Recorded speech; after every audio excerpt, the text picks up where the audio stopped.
Please rise and join me in the Pledge of Allegiance. Pledge allegiance to the flag of the United States of America and to the republic for which it stands, one nation, under God, indivisible, with liberty and justice for all. Good evening, everyone, and Happy New Year. In accordance with the requirements of the open meeting law, please be advised that this meeting is being recorded and broadcast over the Lunenburg Public Access Channel. We have two boards with us this evening, and as we get to their places on the agenda, we'll introduce them and call their meetings to order if they haven't already done so. Is there any public comment from the board? I believe that the Lions Club pancake breakfast is still on for tomorrow morning. At least that's what I heard today. So hopefully we'll be serving pancakes in the morning at the senior center. What time is that? 8 to 10:30. Thank you. Any public comment from the public?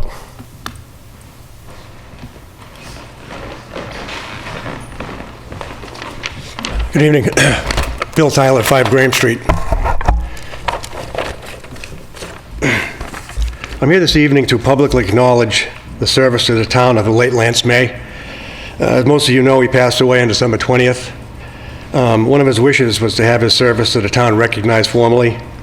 And having known him for almost 60 years and serving with him on the cemetery commission, I'm more than happy to honor his wishes. Lance served the town in many capacities for over 40 years, including the Board of Selectmen, which he chaired. He was also chair of many other boards and commissions, beginning in 1971 when he was elected to the Park Commission, becoming the youngest resident ever elected to public office in town at the age of 22. Lance continued his service to the town with the Lunenburg Housing Authority, the Cable Advisory Committee, the Lunenburg High School Athletic Hall of Fame, the LHS Alumni Committee, and he was the current chairman of the Cemetery Commission at the time of his death. Lance loved Lunenburg, and he put Lunenburg first in whatever capacity he was serving in. Thank you. Thank you. Thank you for sharing that. Thank you, Bill.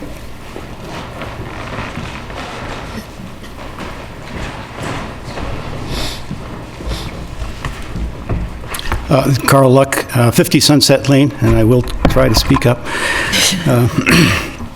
First, I want to thank the board for the work you do on behalf of the community.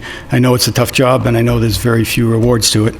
But tonight, I'm also here to thank you for not rushing the vote on the request from the planning board to put several marijuana prohibition articles on the warrant before hearing from the public.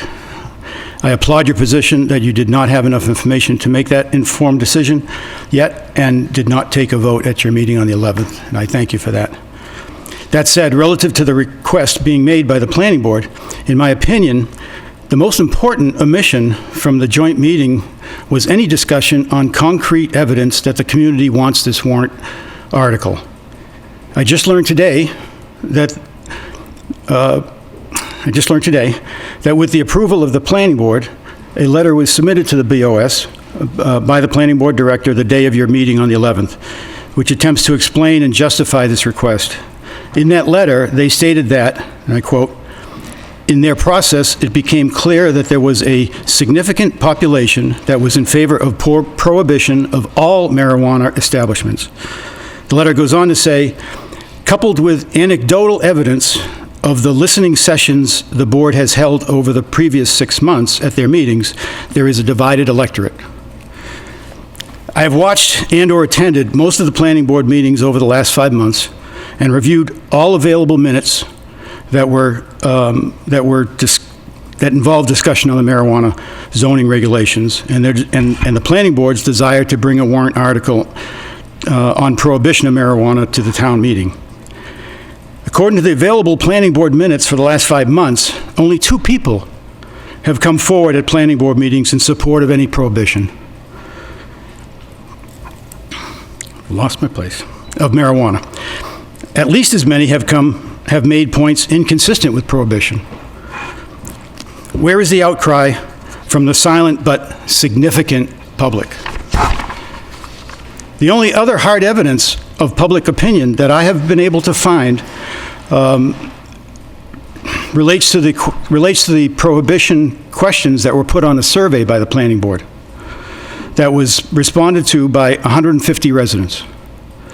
The results were that 94 of those respondents were against prohibition of any of the uses, roughly 2/3.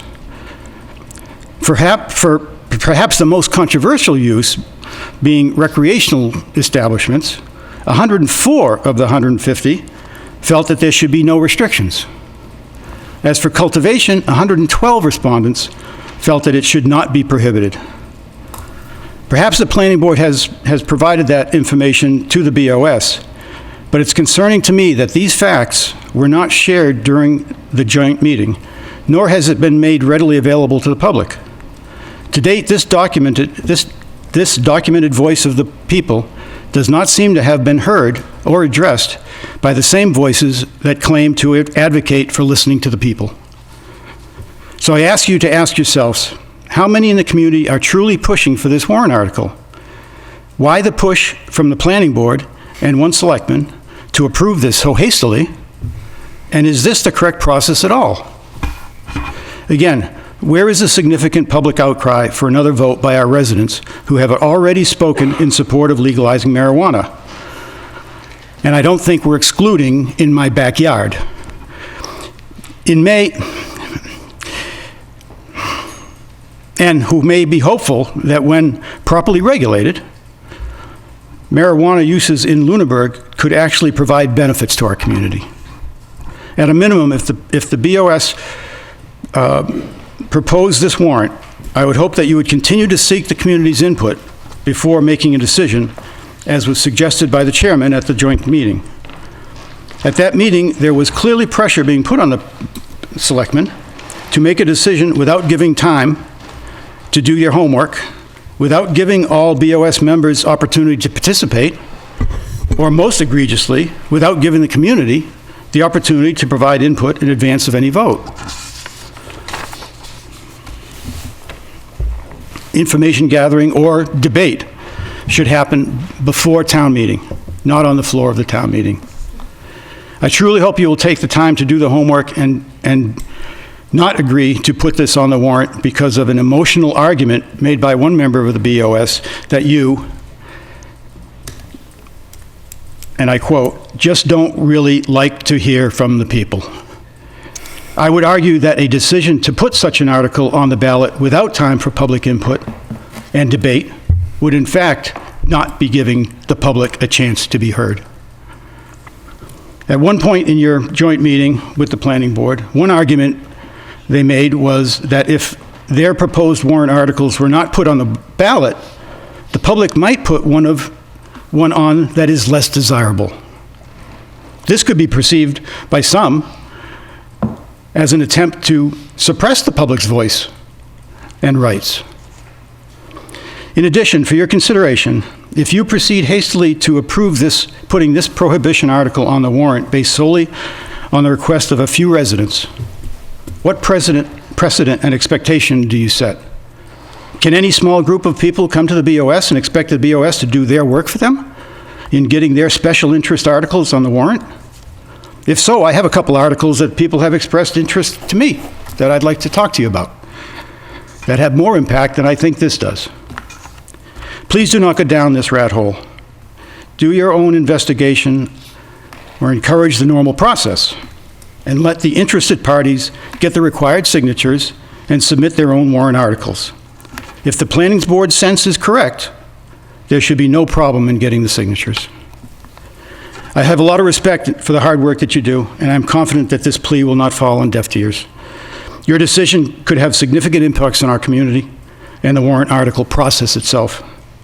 I hope you take all of the time you need to get all the public input you can before you make your decision to put this on the warrant or not. Thank you.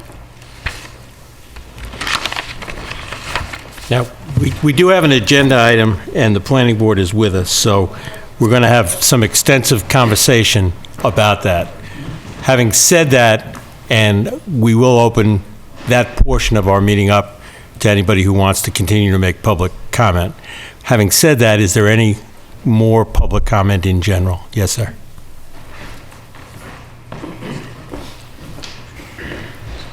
My name's John Baker, 53 Chase Road, Lunenburg, and I want to speak in favor of putting that article on the town warrant for the town meeting, and I have specific reasons why.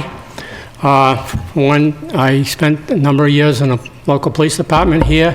I just wrapped up 28 years in a court system, and there's ample evidence that this kind of thing could impact the community in a negative fashion. I've talked to many of the officers, the chief and everything else. We're already seeing the effects of some of the local stuff being affected in town. It's going to stretch our resources that we already have. We should have more police officers on the road. We can't do that because we don't have the funds to do that. So, and the other thing is, 1979, I was run over by an impaired driver.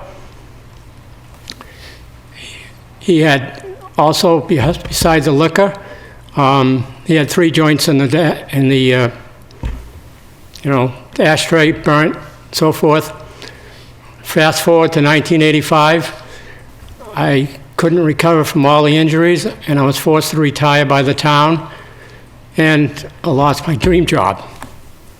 So, going forward, I went to a bail commissioner takes the place of a judge after 4 o'clock, holidays, the clerks and all that business. Several years ago, I went to a call, young lady there, kind of recognized her, so forth. This was her third time being picked up for possession. The first 2 times were marijuana, the last time was heroin, so forth. And I talked to the lady, I says, what happened? He says, well, the marijuana didn't do it for me anymore. Okay? At that time, the OIC stepped in this particular department. He had a book in front of him. He showed the lady, this girl, this girl, this girl, all these people passed away, overdoses and everything else. And the way that this OIC impacted this particular hearing, I will never, ever forget. The parents were in the lobby to pick up their daughter, so forth, and collected the fee. And what I did at that time, I gave her back the fee, the $40, and I said, when you get up in the morning and you get through your court, go and have a good, clean breakfast and put your head on straight. The other, I wrote a note on it, the date, the time, and so forth. In closing, I told the lady, you could not receive any kind of help from any kind of therapist or whatever you want to call it than this man just gave you, okay? So, okay, fast forward 2 more years. I'm walking down Searstown, I still call it Searstown, and I hear this voice from the mayor, Commissioner, says, so I turned around and this lady, she's pushing a baby carriage now, okay? I said, can I help you? Yeah, can I talk to you? Yes. So we sat down on a bench. He says, you remember me? I said, well, so remember the night that, we had that talk about, then it went right back into my brain. I remembered exactly what had happened that evening. She said,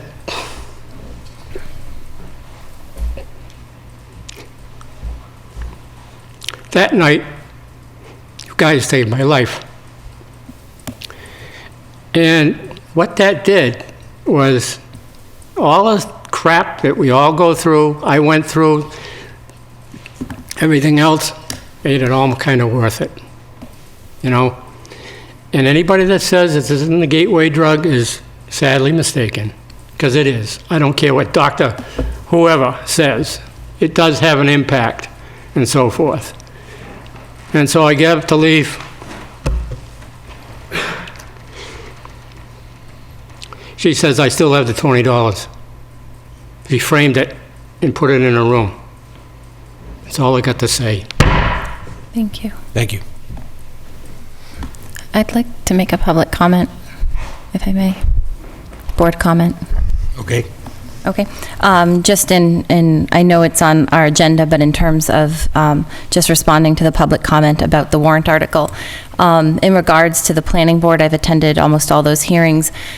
as a citizen, and what they're working on is what they've called their bifurcated approach, which is to provide options.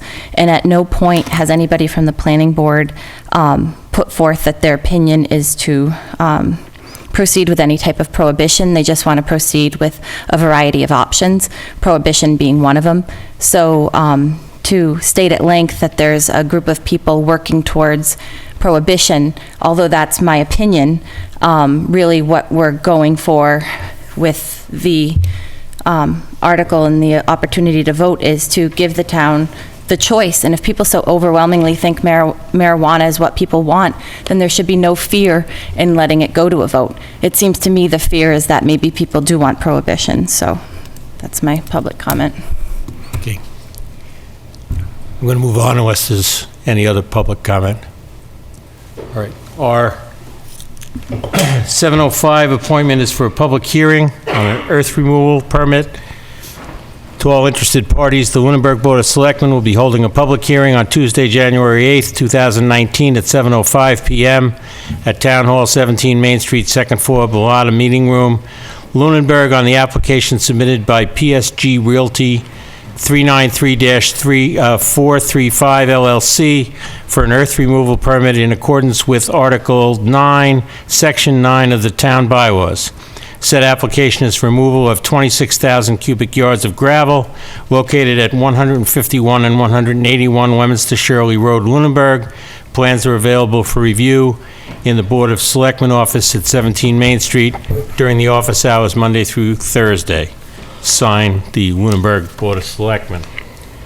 So I'd like to open that public hearing, and I assume you're here to represent. Yes, my name is Brian Marchetti with McCarty Engineering, here on behalf of PS&G Realty 393-435 LLC. We were here several months ago discussing this property. It was purchased back in 2011. Material was removed subsequent in 2012 and 13. So we're here after the fact. We submitted a earth removal application with a closure plan, since the material had already been removed. This project's already been before Planning Board and Conservation. And we received our order of conditions from Conservation at the last meeting. And the Planning Board hearing was before the Conservation closed. Planning Board supported the project. They just didn't want to close before Conservation did. So we have our meeting with Planning Board in beginning of February. So we have our approvals. There should be no issues with it moving forward. So the earth removal closure plan that we had submitted to you is valid. It's what was approved. And it shows that on that parcel, which was approximately 25 acres, about 26,000 cubic yards of material has been removed. The closure plan shows that approximately 13 acres on that parcel is what is open cut right now. It is a stabilized gravel, and it's to remain a stabilized gravel.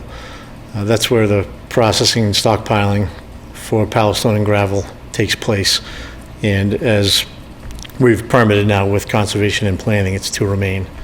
There were minor modifications, but they are what is shown on the plan. So the material that's been removed is gone. There is no more removal taking place. It is just a manufacturing operation now where loam is hauled in, screened, and sold.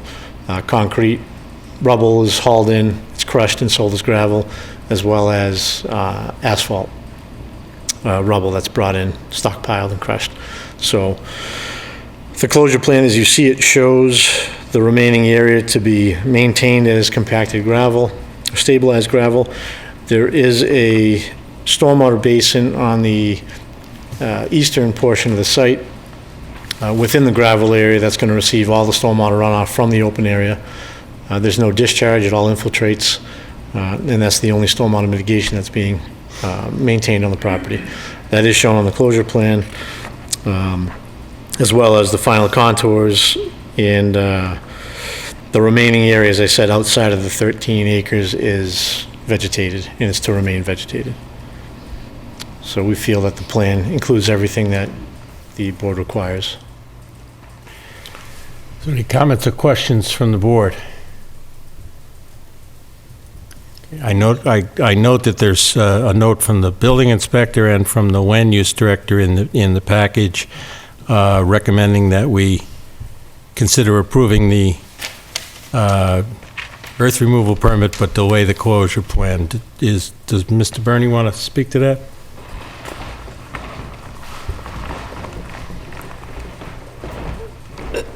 That's correct. So, as Mr. Marchetti said, the planning board hearing was continued until February, and there is a minor zoning concern on the property. There's a zone line that separates the rear 8 acres of 181, and the rear 8 acres is zoned RB, residential B, and the front is zoned office park, industrial park.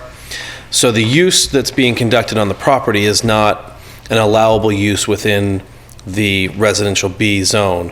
The property owner and Mr. Marchetti at the last planning board meeting indicated that they would be seeking a zoning map amendment to pull that zoning line out to the extent of the property, which would be a reasonable and legal alteration. It wouldn't be spot zoning, it'd be, containing an entire property within a zone.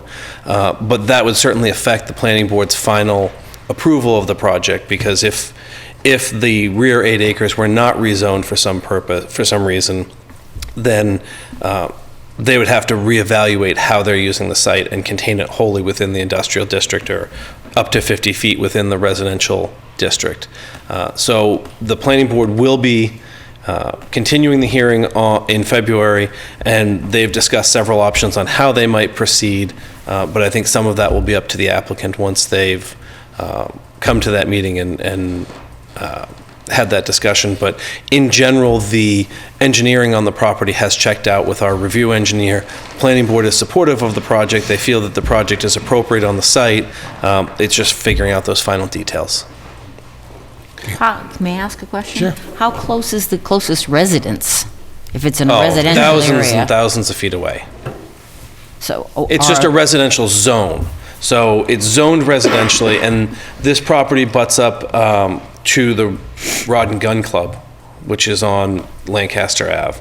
And so it's not as if this use is impacting an individual resident, but from a zoning perspective, the planning board can't approve a site plan for something that's not allowable under the zoning bylaw. Yeah, I'm So, just concerned yeah, about, no, I do don't- people own property? I think the closest that- resident is across Leominster Shirley Road, or actually maybe on the other side of their property on the corner of Lancaster and Leominster Shirley Road. In the rear, I believe the closest resident is north of the Rod and Gun Club, and may actually be the former Stillman's Farm building, the old vegetable building on the right there as you come up the hill. That may be the closest residence in the rear, and that's through the woods and over the river and across some fields and stuff. So I don't think that there's a logistical issue. I think it's just a process and that they Okay, have I was to just carry looking out. out for any. Yeah, no, and that was the first thing the planning board looked at. And if you look at the aerial, most of the area in the back is the Rod and Gun Club, and their outdoor shooting stalls are right along that rear property line. So I don't think rock crushing is going to disturb them too much. Okay, thanks. Any other questions from Mr. Bernie? Okay, is there anyone here that wants to comment during this hearing, either for or against this request? Okay, do you have anything to add before I close the public hearing? Yeah, so in regards to the zone line, all the direct abutters are Powell Stone and Gravel themselves, Keating's, the MBTA rail, and the North Leominster Rod and Gun Club, which is the rifle range. So if you look at the way the zone line's laid out, it bisects the lot on the top 7 acres of the 25 acres is in the residential zone. So we have put together the warrant, we have all the signatures, and we have the plans done. We were just told we have to wait till January 15th to submit. So you'll be receiving all those materials. Okay, thank you. Anything else here? Then I will close the public hearing and ask if there's any questions or a motion. So I move we approve the earth removal permit and hold off the closure permit pending the approval from the planning board. Second. Any discussion?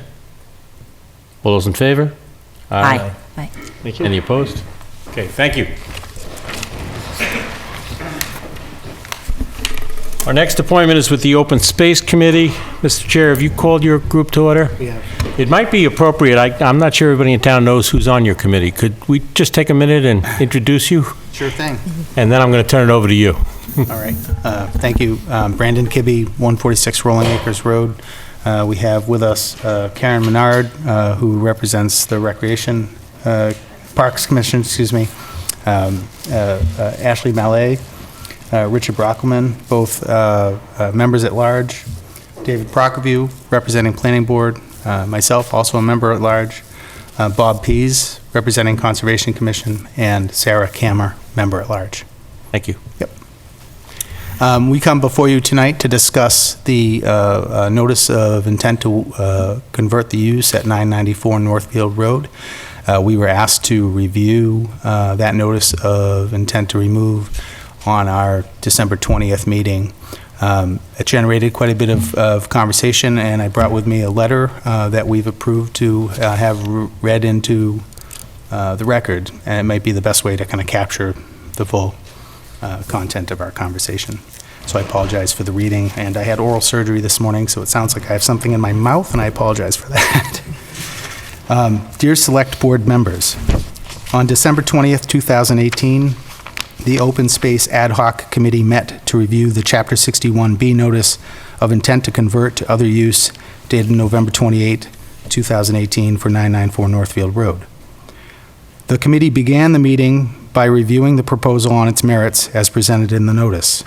Approximately 30 acres to be converted to solar development and another approximately 5 acres to be also removed from enrollment. We weighed this opportunity against the established open space acquisition priority criteria. As presented, the withdrawal notice does not meet the criteria. However, the committee noted that if the entire portion of the property that is subject to the solar permit was included in the withdrawal notice, which includes more than 39 acres that are intended to be conserved as with a conservation restriction according to the plan, then this property would indeed meet the town's open space acquisition criteria due to its size, important wildlife habitats, and recreational opportunities. This discussion led our committee to question the process. Unlike most Chapter 61 conversion notices that the town receives, this notice was not triggered by a sale and accompanied by a non-contingent bona fide offer to purchase. Instead, this notice was triggered by the owner's intent to convert to non-qualified uses. Our committee raises this question. Isn't filing a permit application to convert the use of the property an indication of intent? Therefore, was the timing of notice given improper? As previously noted by your board, the process and timeline as provided by statute is quite different for this type of Chapter 61 notice. Namely, the sale price is determined by appraisal, and that appraisal is due only 30 days after receiving notice. Not only is this process much more condensed than its counterpart that involves a bona fide offer, the statute is quite ambiguous as to what action establishes intent to convert on the part of the landowner when the town's right of first refusal is triggered in that process. Furthermore, because this type of withdrawal notice is quite rare, the courts have little record to help clarify the ambiguity, as since confirmed by town council. Chapter 61 provides a very important open space protection role in town. First and foremost, Chapter 61 provides property tax shelter for private landowners to maintain their property as undeveloped forest, farm, and recreational open space. For its part, the town receives this right of first refusal in exchange for a significant reduction in its property tax revenues. In other words, the town indirectly pays a substantial amount of money for these rights. The townspeople should demand that we are ardent stewards of this resource. There may only be a very limited number of these opportunities that the town might actually be interested in pursuing, and it would be a shame to lose one of those opportunities on account of a procedural problem. The Open Space Ad Hoc Committee respectfully requests your consideration of the following 2 action items. Number 1, allow the Chapter 61B notice of intent to convert to another use at 994 Northfield Road dated November 28, 2018, to lapse without taking action. Since the statutory timeline is expiring, this will have no impact on the landowner in terms of their ability to proceed. This will, however, preserve precedence for any future notice involving an intent to convert not accompanied by a non-contingent bona fide offer to purchase. Number 2, pursue establishment of guidelines or a policy to advise other Chapter 61 landowners that the town should be consulted prior to seeking permits for any non-qualified use to determine if notice is required.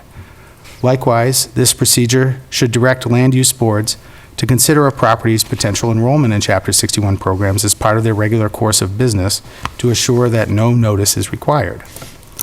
At a minimum, this procedural change should be reviewed by your board, the Board of Assessors, and the Planning Board.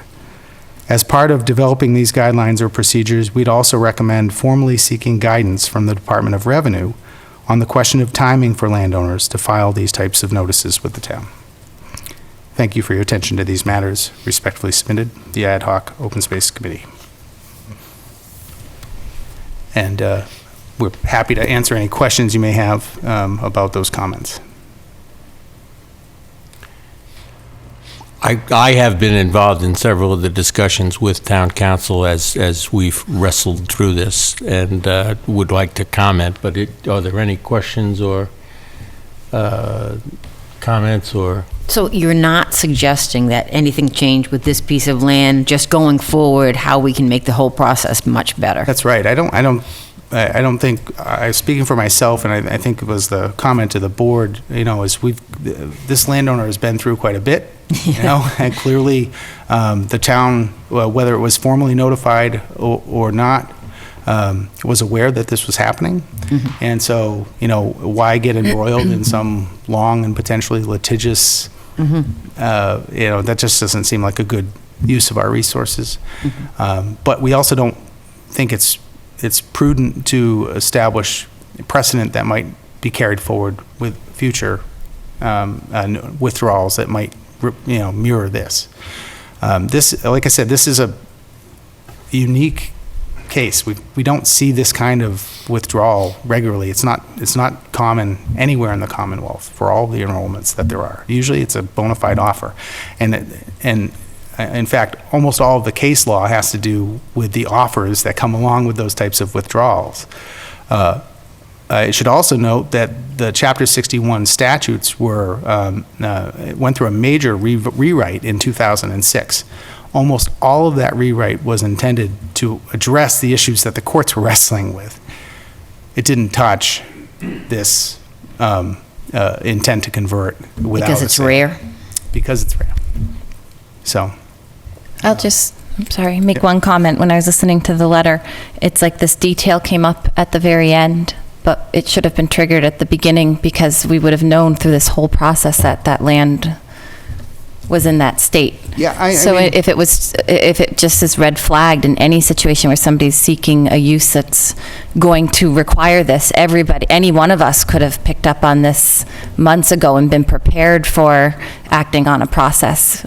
Because when we were first notified about this at our last meeting because of the holiday, it was going to we wouldn't meet again until that 30 days expired, which is ridiculous if it was an opportunity that we had wanted. Right. But then I'm sitting here thinking of it, that any one of us could have been like, wait a minute, this is going to happen, and therefore, this is what we would need to do. It's not that we didn't know. The planning board knew that this was going to happen. It's that there's no official trigger to set the process in motion, so that we cannot make a determination for him to pull it out at a certain time. He has to pull it out at a certain time. We have to tell him what that time is. Okay. He does not know when that time is. He's free to make that decision on his own. That puts us at a disadvantage. Especially if it's pulled right before holidays. Right. Yeah. Well, and when you think about, what is the town's right of first refusal intended for? The town's right of first refusal is intended to acquire the property for open space. We don't want to acquire it as a solar development. That wouldn't be the object of us acquiring it. So going through the process and all the investments that go along with it and all the time that goes along with it to get it to that point where it's fully permitted totally changes the nature of the opportunity. And so we should be having that conversation at the front end, not the back end. And hopefully what it does when they consult with the town, if this policy gets in place, is it opens up a dialogue and allows for a negotiated solution if it's a property that we're really interested in. And that's ultimately the best outcome for all parties involved, so that there's no, it doesn't become this contentious back and forth tug of war. I applaud your committee for your vision in the way you're addressing this. I really do. I think that if you back away from a particular instance and look at this in a non-adversarial way, a property owner gave the town something by declaring it chapter land, and we gave them something by abating some of the taxes as a result. In a quote normal situation, at some point later in their life or whatever, the property owner wants to cash in, they get a buyer, and as long as we make them whole, everybody walks away happy. I think that in the uniqueness of this situation is that the exit strategy or the event included making the valuable a lot more valuable to the landowner, but a lot more pricey to the town when it executes its right of first refusal. Now, where along the line does that get triggered? The effort that goes into permitting and engineering and fighting with the planning board and remanding and lawsuits and all that other stuff all have costs and added values. I think you've seen all that and you've addressed it in a very mature way. I think what you're recommending, if I'm not mistaken, is that we as a town, and whether it be the planning board or your group or our group or all of us, get involved way earlier and maybe take a look at all of our chapter inventory and have discussions with the people while we're all still friends and we are all still using the land for what we both want it to be used for, and develop exit strategies that make everybody whole. I think that's right. I mean, I'm a proud American, and I believe in people's individual right to the pursuit of happiness. And so individual landowners have their rights, and I don't think we should be pounding down their door to force them into something they don't want to do. But when it comes time where they want to make a decision with their property, I think we want to be at a place to be talking with them at the outset. Like I said in the comments, and we discussed as a group, there's a lot of property that's enrolled in Chapter 61 in Lunenburg. There's probably a handful of those properties that the town would actually have the wherewithal and interest and political will to make the investment to take that on as town conservation land or recreation land. It's a finite number of properties. So let's make sure that when all those other properties come before us, we can say, great, thank you, I think we'll pass. Or we can say, you know what, you're one of the few. Let's have a conversation. And that's really, I think, what we're trying to accomplish. How would that evaluation proceed? Like you're talking about, there's probably a finite number that you really would like to target. How does that happen? Well, I mean, the town has, or through our open space planning process, even actually goes back to our prior plan, we had identified 6 criteria that we evaluate property by. And the first broad brush approach that we use is we identified priority areas in town that are either for wildlife habitat and scenic protection and agricultural protection, drinking water supply. Those are the sort of 4 designees of our priority areas. If they're in one of those areas, then there's these 6 criteria, and we say it must meet 3 of the criteria. So it's So pretty you can formulaic. You can already identify those pieces now. I think their process works excellently if we're talking about a purchase and sale, because it asks all the right questions, and it then lets us value whether it's something we have the will to go after. Yeah. But it's kind of like we want to think about it before that, before they're selling it, right? Yes. You want to think about it now, The like, nature sort of of this- identify those properties now.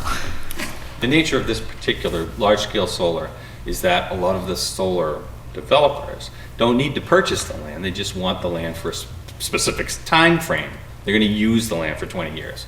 So they come in and they lease the land from the owner. That triggers a change of use, but it doesn't trigger a purchase and sale, so we have no basis on which to trigger the right of first refusal, unless we put something in place. So we need to really examine those kinds of transactions for the future, so that we don't find ourselves in this situation again.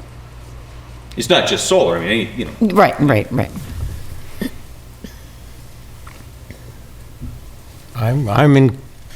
I'm inclined to support their two recommendations. I don't know if there's any other point of view. So how do we get started? I guess that's up to you. We have made our recommendations in terms of how we think it would be good to proceed.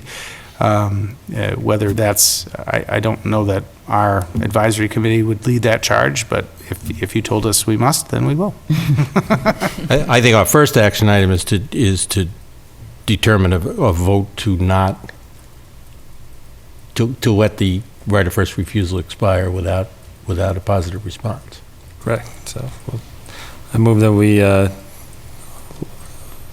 pass on the right of first refusal for or allow it to lapse for the property in Northfield Road. Take no action. Take no action. Take no action. Exactly. That's what I was getting at. Second. Any discussion? All those in favor? Aye. Any opposed? Okay.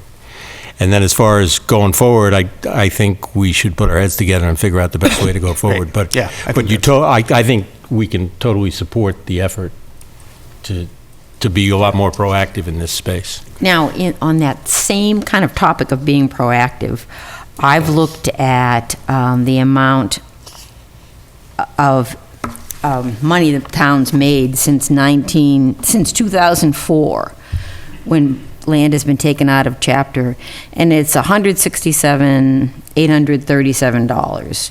In 1 year, 2006, over $44,000 was brought into the town revenue. I really believe we should seriously think about putting this money aside for future purchases of open space, because when it comes up, we don't have any money. If town meeting isn't coming up, we're not in a position to pursue any of these great opportunities. So I think that that's a significant amount of money, and if we had been putting that aside since 2004, we'd be in a much better position. Can I make a comment on that? You got a swamp down the other end of town. First of all, sir, you can make a comment, but I'd ask you to come up here and tell us who you are first. My name's Peter Stella. I'll get up here, right? Yes, please. I got a problem with open space, because especially in a town where they restrict everybody from doing whatever they want. You know, occasionally, like up behind my house. So now, about what's 60 your houses. address? Because you need to give us your name and address. Well, my name is Peter Stella. I live at 31 Chase Road. Thank you. I have no problem with buying, or having a little piece of land, but some people want to buy, and when you want to put money aside, I don't know if that's a good idea. I think we should really consider, just not doing that. That, to me, makes no sense. All right, there's a lot of open space in this town. We've got farms. The Cowdrey lot is a swamp. I just think that, I don't know if you're gonna do that. I just don't like the idea of putting money aside for more open space. in a So rural town. just keep it into revenue and spend it on whatever. Yeah, that's all. Thank you.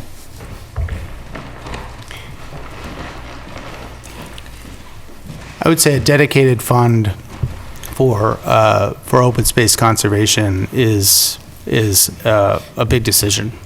And there's lots of different ways that could be accomplished.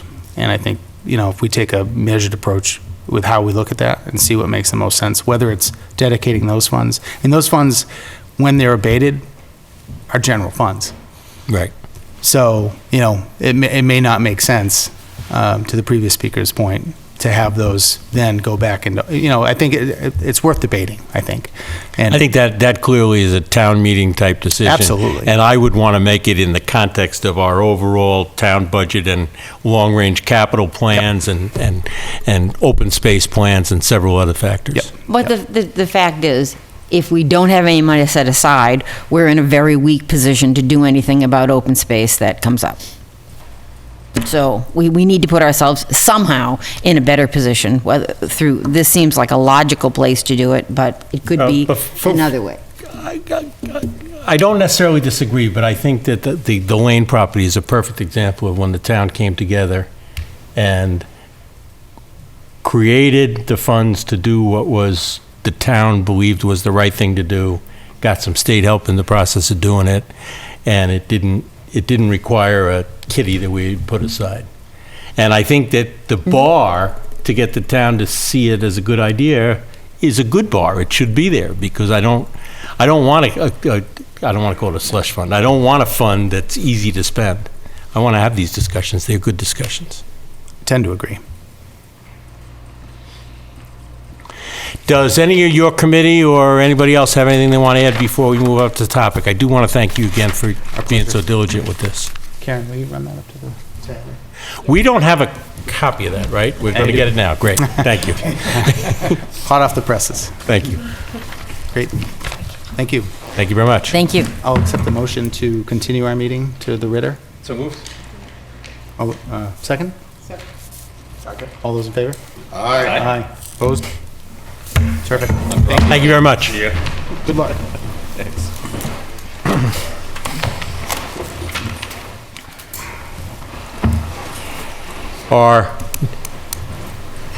Our next topic is a discussion of the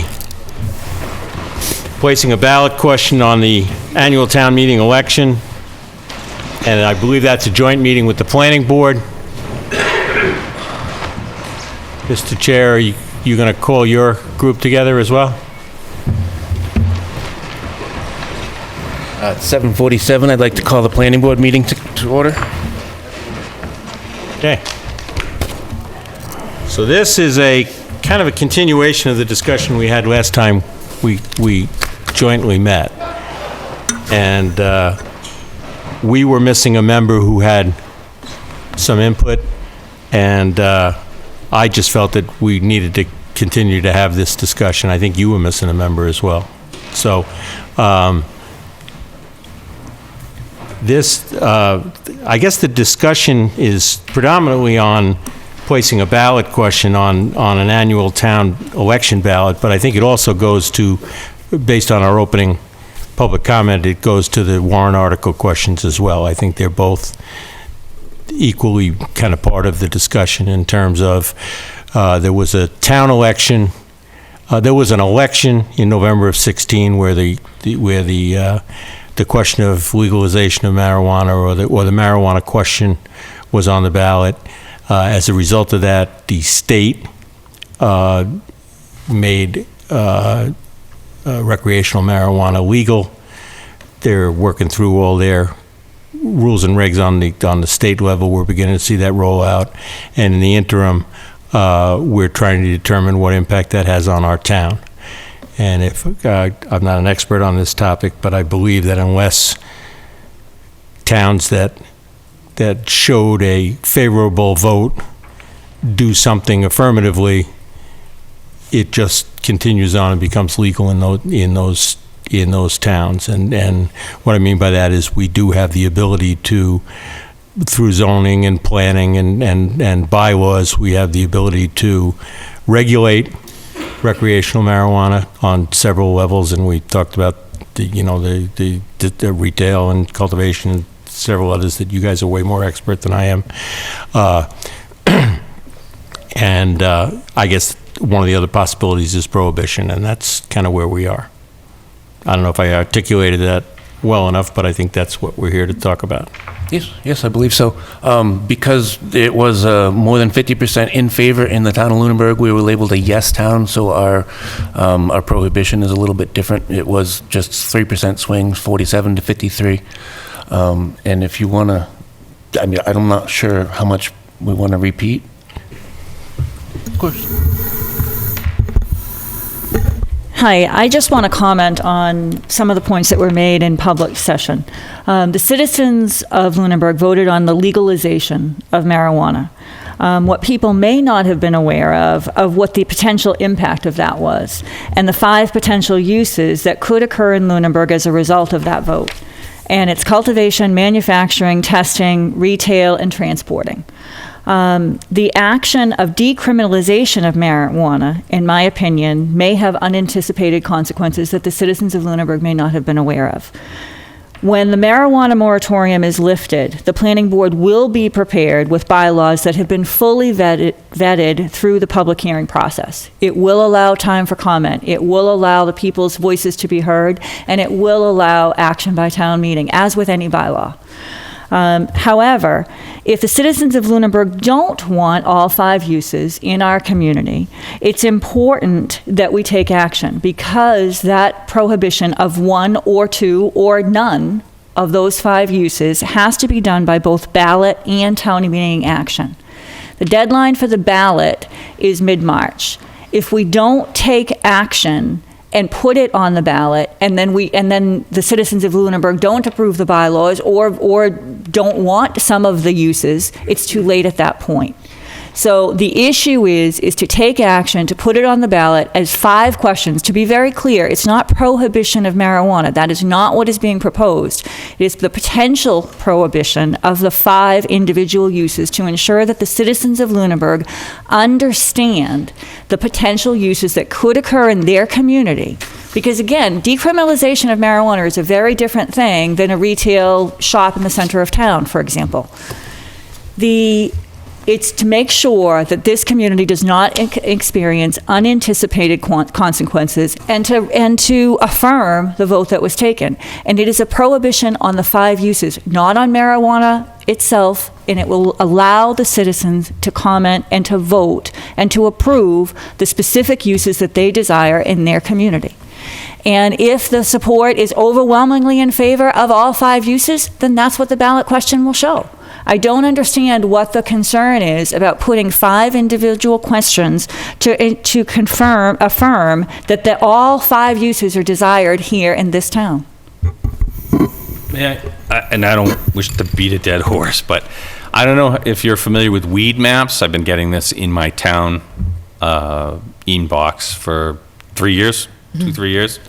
So they're big proponents of question 4. And this is from them on the question of policy.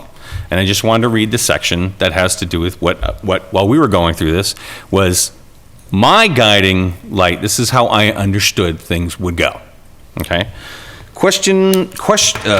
Overreaching policy decisions, bans, moratoriums, and opening the door to the industry. The most important choice facing municipalities is whether to permit marijuana licenses in their respective communities. The most important choice facing municipalities. So we have a choice. Section 3 lays out a clear process that local governments must go through in order to permit, postpone, or ban the opening of marijuana establishments. 3 options. We have 3 options, not 2, not moratoriums, not just permitting, but also banning. So it's one of the 3 options. Option 1, permit. Municipalities can pass an ordinance or bylaw to regulate the time, place, and manner of industry licensees. These ordinances and bylaws should take into consideration such matters as zoning, licensing, and taxation. That is what this board has been working on. Option 2, postpone. Municipalities can pass a temporary moratorium to postpone the issuance of licenses in order to have more time to develop a bylaw or an ordinance. While December 2018 currently serves as the longest time frame for moratoriums as approved by the Massachusetts Attorney General, we would recommend that municipalities move forward expeditiously with adopting the appropriate ordinances, bylaws, given that the Cannabis Control Commission may begin issuing licenses as early as June 1st, 2018. Option 3, restrict or ban. With the exception of RMDs, that receive a provisional certificate of registration, PCR, or a final certificate of registration prior to July 1st, 2017, municipalities can pass an ordinance or bylaw to ban all marijuana establishments, ban one or more types of marijuana establishments, which is what these particular items do, or restrict the number of marijuana retailers to fewer than 20% of the number of liquor licenses for off-premise consumption. If a city or town voted yes on question 4, then this measure must be passed both by a ballot election and through a local legislative body, i.e. a city council, town council, or town meeting. If a city or town voted no on question 4, then this measure can be passed through a local legislative body alone. So if we voted no, you guys could do it all by yourselves. But we voted yes. So, and here it is. Look, they got a little local control policy framework with a flow chart. And it goes, voted yes on question 4, moratorium. And these are not mutually exclusive. You can go permit, which is what we're working on, and restriction ban. So you can put it before the people. Do you want to restrict or ban this? No, we want laws. Great. They're ready to go. We just wrote them. Perfect. No, we don't want permits. We want to ban it. Great. The people have spoken. That's where we're coming from. There's nothing in here that says they're mutually exclusive. There's nothing in here that says, but banning is not one of the options. Before the question 4, when question 4 came out, permitting was not included in there. Moratoriums were not included in there. There was no language on that. It was simply a state referendum. Now it's being handed to us, and these are our responsibilities. It's pretty simple. That's the way I see it.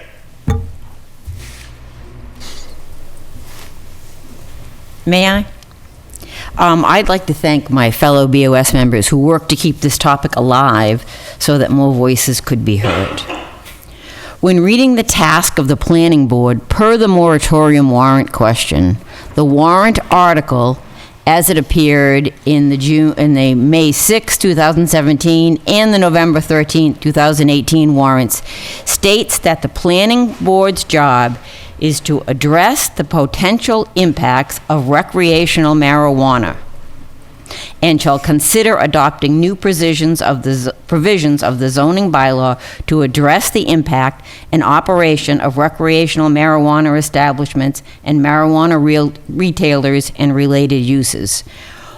Clearly, the task is not to advocate for complete prohibition of marijuana establishments in Lunenburg. The planning board is clearly reaching outside the scope of their charter, and you haven't even done the impact study yet. You know, you're asking people to vote on it again, and you haven't done any work to show what those impacts would be. Also, although the BOS does have the power and authority to propose a warrant article and ballot question to the residents to prohibit marijuana in Lunenburg, such a decision should be based on a firm belief that a significant number of residents want such a warrant article to be put to the town. The facts of the matter indicate otherwise. The town voted in favor of legalizing recreational marijuana on the state ballot. One would hope that the voter support of legislation was just that. There's no evidence that it was, yeah, but just not in my backyard, although some would have you believe, without any evidence to back this up, that this is the case. Where is the compelling evidence that the town wants to prohibit marijuana?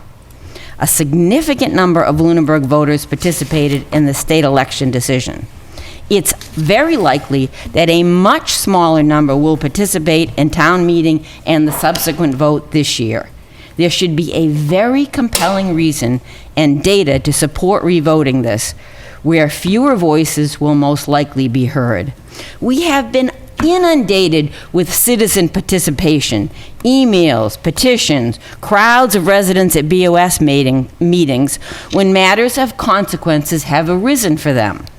Recall the issue when the folks on and near Holman Street had a problem with noise in their neighborhood. They came to meetings, we got letters, we got petitions. The room was crowded. 2 people spoke here tonight. 2 people spoke in the last 6 months at planning board meetings. That is not overwhelming support. when those living near or on Lake Shirley had concerns. They flooded this place. We got petitions, we got emails, we got letters. When people were concerned about the Conservation Commission forestry plan, they flooded this place. That's the kind of indication I would want to consider prohibiting any of putting this on the ballot. You people say that you have you have anecdotal information. You didn't even mention the survey you took that overwhelmed 2/3 of the people who took the survey were in favor of legalizing the process. We just, aside from you guys saying, now, I'm not on Facebook, I don't do any of that stuff, I am just here listening to people who come before the BOS, who send emails to the BOS, who petition the BOS. I don't do any of that other stuff. So those of you who are out on that other stuff, saying things, doing things, we're not hearing that. Okay, if I may, also as a selectman in terms of speaking for myself versus other people, I mean, I think we all have a lot of conversations in a lot of different, different ways. I've been closely following marijuana since 2017, so almost 2 years with the recreational marijuana. I've brought this topic and had extensive conversations at multiple coffees with the chief I mean, sometimes those can be so well attended that they can't be in the conference room. They get moved into other parts of the department. So I think these conversations are being had and people are talking to each other. So if I go to a meeting, whether it's as a selectman or at planning as a citizen, and I'm speaking, I'm certainly speaking as somebody who's talked to other parents or listened to other neighbors. I don't sit here as an isolated person. I think we all sit here representing what we think is good for the town, and to do that, that means to listen. And the best way to participate into democracy is to ask, and the best way to ask is to have a vote. Mr. Chairman? Yes. I just want to comment. No one is talking about all-out prohibition, nor are we talking about taking action simply at town meeting that may or may not be well attended. The reality is what we're talking about is a ballot question. There is no reason to anticipate that there will be less people at this ballot than there were at the last. If people feel strongly about an issue, as you said, they will flood and they will vote. Well, they would have been here. This is not a vote. This is simply, we are looking for the Board of Selectmen to confirm that the 5 individual uses, we are not voting on decriminalization of marijuana. That vote has taken, and it was passed, and it was passed by the citizens of Lunenburg. We are not talking about that. What we are talking about is, do we want these 5 uses in our town? That's all we're asking. And we're asking them to vote individually. There is no all-out blanket prohibition on marijuana proposed, nor would we be in favor of that. Although it was talked about, it was felt by these 5 individuals, and to say you people, like we're an enemy, is really, quite frankly, disturbing. We're here to try to talk about an issue and to do it in a civil way. And quite frankly, I don't feel that this is a civil discussion, because I feel that you are looking at us across the table as the enemy, which, quite frankly, I'm perplexed. And to say that we haven't done anything, I've only been on the board for a very short period of time. However, I can tell you that we have been doing work, and there is a proposed bylaw, and as I said earlier, there will be public hearings, it will be fully vetted, and the citizens of Lunenburg will have input and potential changes to this bylaw, which will be voted at a town meeting. There are 2 issues at hand: a ballot question and a town meeting vote. Both are required if the town of Lunenburg does not want all 5 uses. For example, we may want cultivation because we are a farming community. Although marijuana is exempt from farming, it certainly seems that may be a way for farms to earn revenue and to save their farms. So that may be something we want as a community. It may not be something we wanted as a community. Maybe we don't want retail in our town. Maybe we do. Maybe we don't. But that's simply the question. Not decriminalization, not legalization, but do we want all 5 uses? And I'm not sure why that is so concerning to individuals. I would be careful about just substituting your own personal opinion for the will of the people in this matter. I really would, because from what I can gather already, you're in favor of a moratorium vote, which was not called out in the question 4 initiative. No problem there. You're okay with permitting, which was not called out, but that's okay. We'll take votes on that. But the ban, you seem to have a problem with. Now, that sounds to me like you have a personal favor and you want to see your opinion imposed. I think that's wrong. Otherwise, you would have said, no, we don't even need to discuss permits, and we don't need a moratorium. Just let it go in. Well, that's not the way it went. Mr. McQuaid, I've never said that I didn't want this on the ballot or in town meeting. My major concern was a lack of guidance or recommendation for any of this. I mean, when it does come up for discussion in town meeting, I would hope that your bylaws are presented first to say how you would regulate it, so people can see what the alternative is before they say no to it. I just want to make sure people are educated and understand what they're actually voting on and not voting on emotion and fear and whatever. So the more we talk about this, the better. But again, I was hoping that we don't just throw it on there and people assume we have it on there because we support it. Because I could in favor of putting it on there, but I want to make abundantly clear that I don't support it. Because I think there are plenty of good reasons to allow it in town and regulate it. So that's my major concern, is the lack of a recommendation either way. And I think you mischaracterized my comments, or I didn't express them clearly enough. There is no outcry. There is no public outcry. The Board of Selectmen has heard from neighborhoods. You have people here that are... Yeah, and we'll get to that. We will get to that. No, sir, we'll get to it when... All right, well, hurry up. That's a ridiculous statement that people aren't upset. It is. It's ridiculous. My statement is, people have not come before the board. Well, you know what? People haven't... Sir, please. People have not written to the board. They have not emailed the board. 2 people have made comments at planning board meetings in the last 6 months. One of them sitting here. We got 1 email from a lady today. When there is public outcry, this room is flooded with people. We have not received, all my point is, we have not received a public outcry, and I am unwilling to put this on to vote to put this on the ballot without substantial public outcry. I respect the planning board as individuals.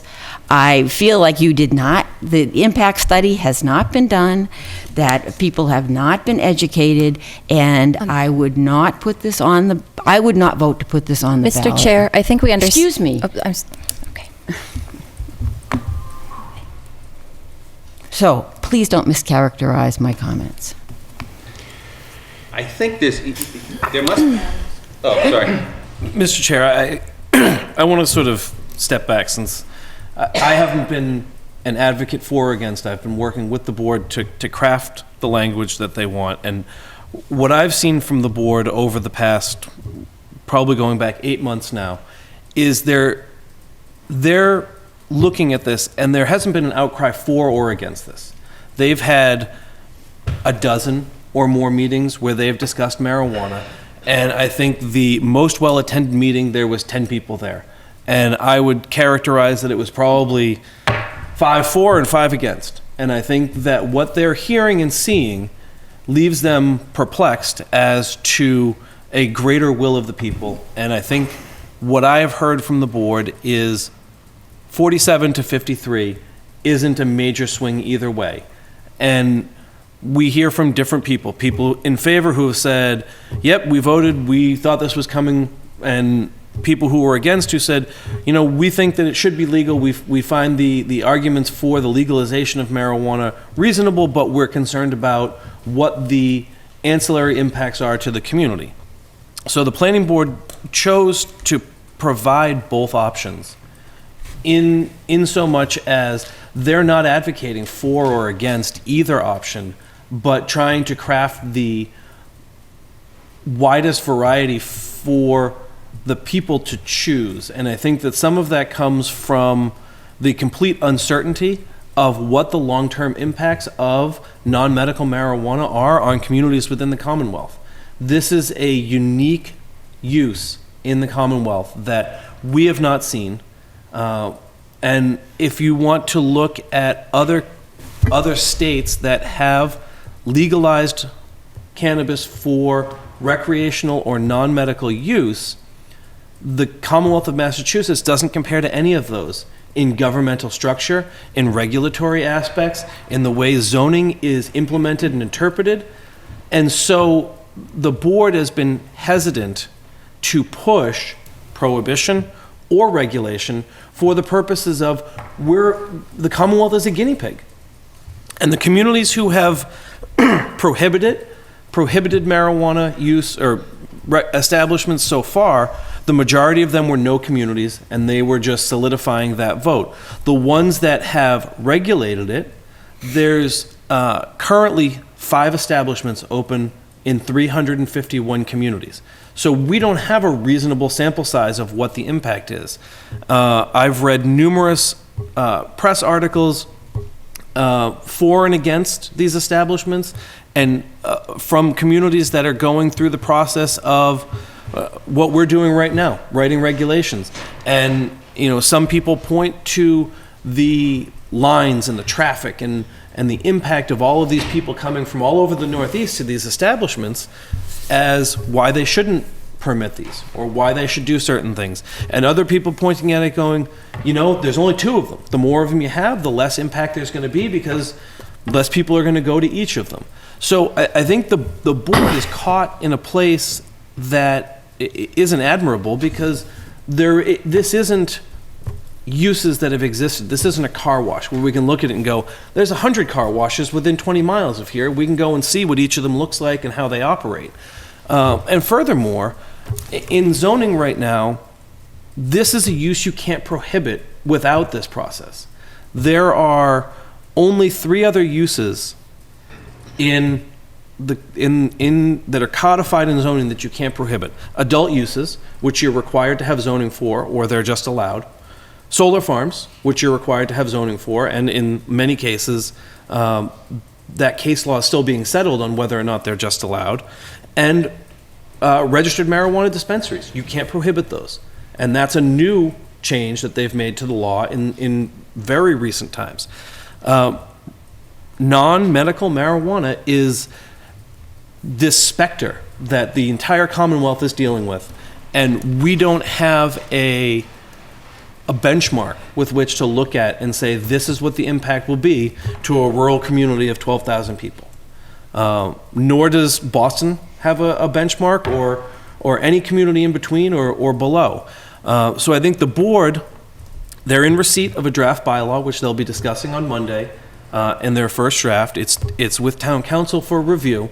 So they're not neglecting the permitting and regulatory side of it, but they also want to allow for maybe that 47% becomes 53% or 51% very quickly after seeing the way the state has gone, but they don't have any sense that there's a strong will to regulate it, but they certainly have an idea that there's some strong will to prohibit it, but they're not willing to push in either direction. So, just to take a step back from personal feelings, my personal feelings don't matter because this is the law, and I have to deal within what the board that I work for wants. And they've kind of come to a point where they're like, we can't make a recommendation because there isn't solid basis for either. So we want to pose this to our constituents and allow them the opportunity to move this forward.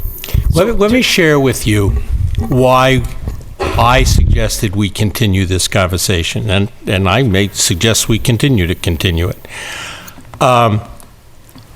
We have been to the town and asked for moratoriums, and they gave us that, and they said that they wanted us to make sure we knew what we were doing, before we regulated it.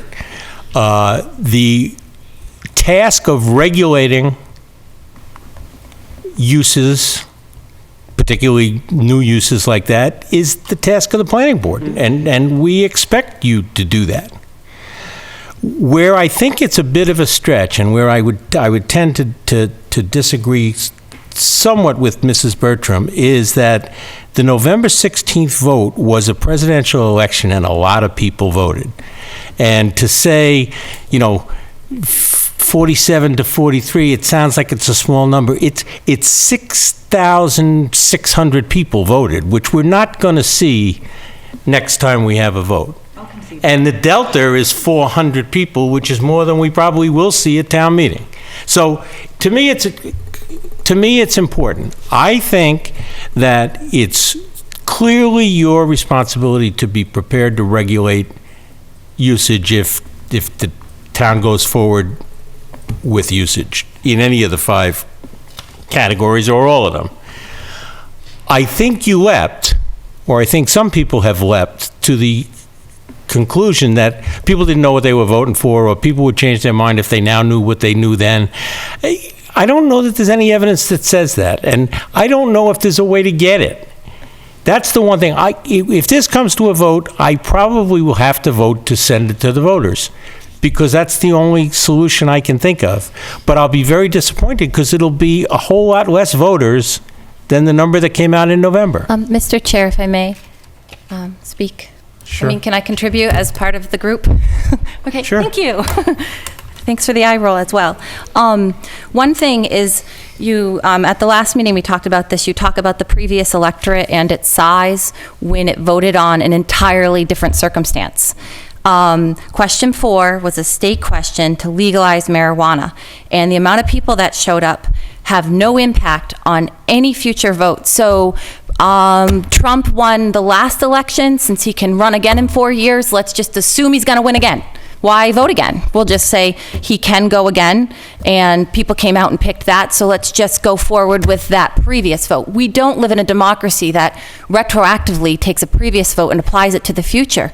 You put a new vote each time, so if people change their mind or look at the circumstance differently, they're allowed to. And question 4 has nothing to do with what we're doing here, so to base that as to say, I voted yes or no to legalize, and therefore I want pot shops, or therefore I want cultivation in my neighbor's backyard, entirely different questions. We have got to remove the assumption that anything to do with question 4 has anything to do with this, and to say that electorate had the right to determine this separate thing is totally obtuse. Every time you look for the electorate's opinion, you don't reference something in the past and say, because those people categorically picked disagree it. with what you just said. Okay. Categorically. As well as I.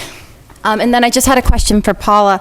Can you repeat the 5 specific uses? Because I'm having a blank on the 5th, maybe craft cultivation. Transportation, probably. I have Sure. transportation. The 5 uses are marijuana cultivator, marijuana manufacturer, marijuana testing facility, marijuana retailer, marijuana transporter.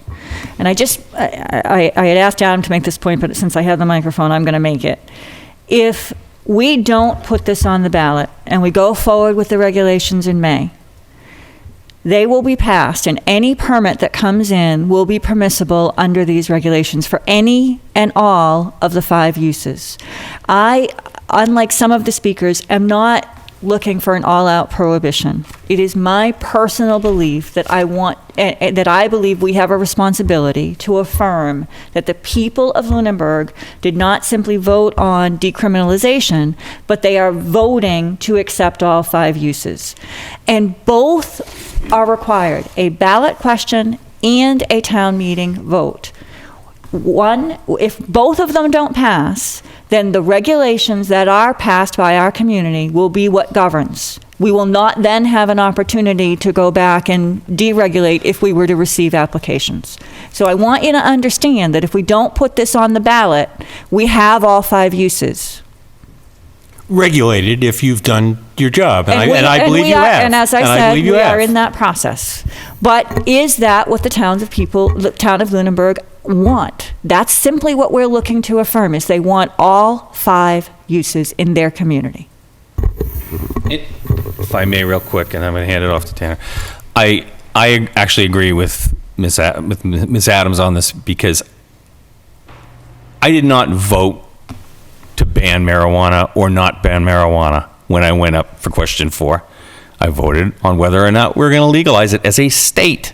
I fully expected to get a chance to have a chance to say how I felt on this on the local level. I anticipated it coming down to us just like this, that we would get a chance to vote on it.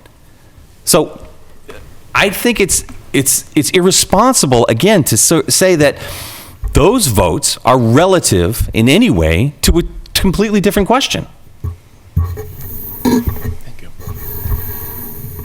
And just real quickly, in terms of Mrs. Luck's comment that we're not seeing a groundswell of people pouring out asking for the vote, what about the 47%? What about the 47% of people that voted in that election against it?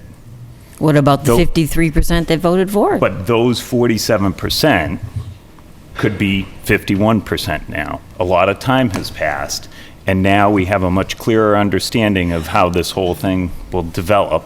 And it's speaking for myself, I don't think that it is valid to draw a conclusion that because it passed by a 53% majority, that what is unfolding with all the uses in town would still get that 53%. And my feeling is this is a lot like innocent until proven guilty, unless we can say categorically that the people want it and we had a 70-30 vote. You got to put it back out there and let people have that choice to prohibit it, because there's no other way we can do it. It has to go on the ballot, and that is up to the Board of Selectmen or a citizen's petition. Excuse me. So I don't believe that's true. I don't think the ballot, correct me if I'm wrong, we can get something put on a warrant, but it's up to them to put something on the ballot. Is that right? Yeah. That's correct. So I don't even know why we're here, because ultimately it's your decision to put this. Can they? Okay. No, Good. not a ballot question. Oh. I thought they could on. Not as, no. No. So it's your decision. It's not our decision. There was no guidance on whose decision it was going to be to write this part of it. We have figured it was in our control to write it because we were writing these bylaws, so we wrote it. If that we're stepping on toes, sorry, but that was not our intention. We thought, from our reading, that it was a natural progression, that it would go before the people, the option of the ban. Can I just ask a quick question, clarification? Are you planning to have the alternative zoning bylaws written by town meeting to present to people how they would be zoned? They're practically done. They're almost done. We're having trouble with one section, which we all agree is an important section and probably a very profitable section for the people of this town. Probably the most important section for this town. Cultivation. Co-op cultivation. So we're having trouble with that because we want to make it perfect in case it gets through. We want, we're trying to do our due diligence and be as what do you call that, unbiased as possible through this process. Some of us are for marijuana, some of us are not. Some of us are for parts of this marijuana, and some of us are against other parts. That's why we don't want it in our hands. It should be before the people. I just want to add, if and when it goes to town meeting prior to a ballot question, I would hope that those bylaws are presented in a way other than as printed in the warrant like it usually is, so people are educated. Yeah, I would expect a robust debate. I don't think that they're, you have to, number one, they're going to come before the vote, so you're going to know right away whether you have, a lot of people for them or against them, and then the vote would have to follow it up exactly. So, I mean, even if the people at the town meeting said, yeah, we're all for co-op cultivation, and then, we want to ban co-op cultivation, and then they didn't show up for the vote later on, it's going through anyway. But I want to make sure we have the discussion to make sure it's getting, we feel like if it's going to happen, it's zoned right before we say. That's what we're doing, yes. We're trying to write them so that the assumption I get you is it's doing going to that. I pass. just want to make sure it's presented in that way and Yes. approved sequentially that way too. So people. Okay. I think it will be. I mean, I don't write the warrant articles, We but don't get to decide where it is. I know. It's just. but we, you know, I understand what you're trying to do, and I can get on board with the process. I just want to make sure it gets over the finish line the right way. there are articles. We're going to stand behind them.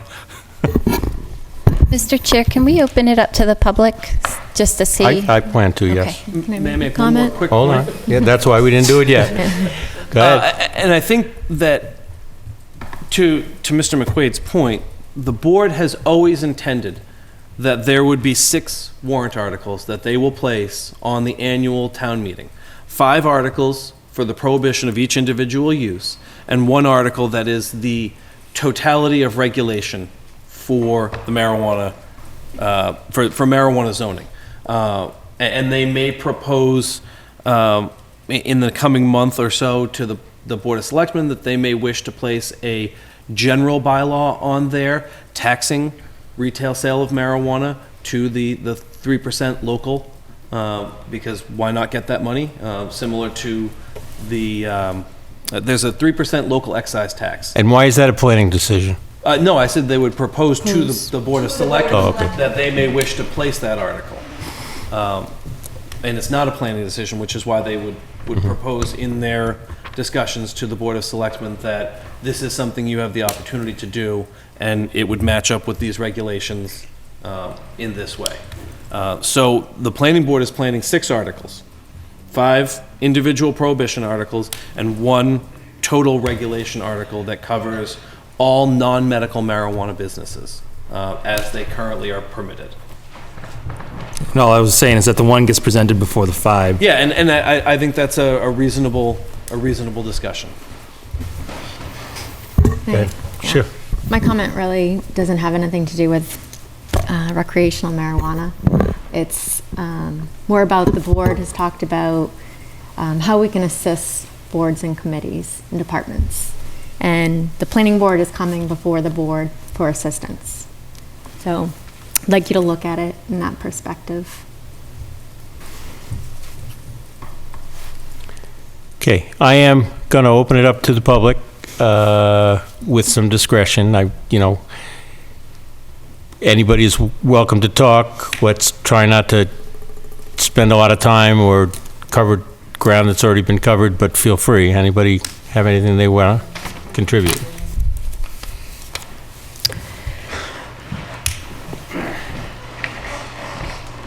All right. Pete Stella, I live at 31 Chase Road. Out of the 53% of this town that voted for it, I'm one of the people who voted for it. But I don't want it in my town. I don't want people coming up here buying weed, period. I don't smoke weed. 53% of the people in this town don't smoke weed. So maybe the 53 that voted for it were voting for it so it would be decriminalized so people could smoke it. It's that simple, all right? So we don't need it in the town. Fitchburg can use the 3% tax. Simple. Let them have it. Let them have all the people that are some people, I went yesterday, I went to a guy's house. He's growing the stuff in his basement. He's got a back problem. Great. Told me all about how wonderful the weed is. He gave me a little bit. It's legal. So I brought it to a friend's house and, no big deal. It's legal. But I don't want it in my town. And on the flip side of the coin, there's 43% that didn't vote for it. Maybe they now see it as a tax revenue, and maybe when you do this little vote not to ban it, some of those people come over to the other side. Doesn't matter. It should be put up to vote. Let the people determine whether or not they actually want it in their town. You don't know that from the vote. All you know is that 53% wanted to make it legal for other people, because I can guarantee you 53% of this town doesn't smoke weed. I just want to agree with the previous speaker. I voted yes. I don't want it in Lunenburg. I shouldn't say that. I may want the cultivation piece, but I still haven't made up my mind. I want to understand the potential impacts. I want to talk to more people. I want to listen to the public hearing. But did I understand that by voting to decriminalize marijuana, it meant I may have it in Lunenburg? No, I didn't. And I think that, and I've talked to many people, not just on Facebook, but when I go to social gatherings, when I talk to people, they say, well, yeah, you see what's going on in that town? I don't want it here. I have supported medicinal marijuana. I support decriminalization of marijuana. I have a sister who has MS. It has literally saved her life. I am not against marijuana, but do I want a retail marijuana shop in the town of Lunenburg? No, I probably don't. Am I okay with cultivation? Maybe. But I want to understand what the will of the people is. I want to keep flushing out these regulations and make sure there are not unanticipated impacts. So we're simply asking you to make sure that the people in Lunenburg want it in Lunenburg, not just want to decriminalize it, but want it in their community. I believe that we need compelling evidence based on extensive research that a majority of the community wants total prohibition before putting this on the warrant. The research is the vote. That's the ultimate answer to the research question, is to ask. Unless you in a democracy. Unless you have an extensive education campaign, people aren't going to know anything different than they knew before. I think it's irresponsible. We invited the people to speak. Let's let them speak, and then we can deliberate. Please. John Baker again, 53 Chase Road. Just to further, I don't want to go over what I already said.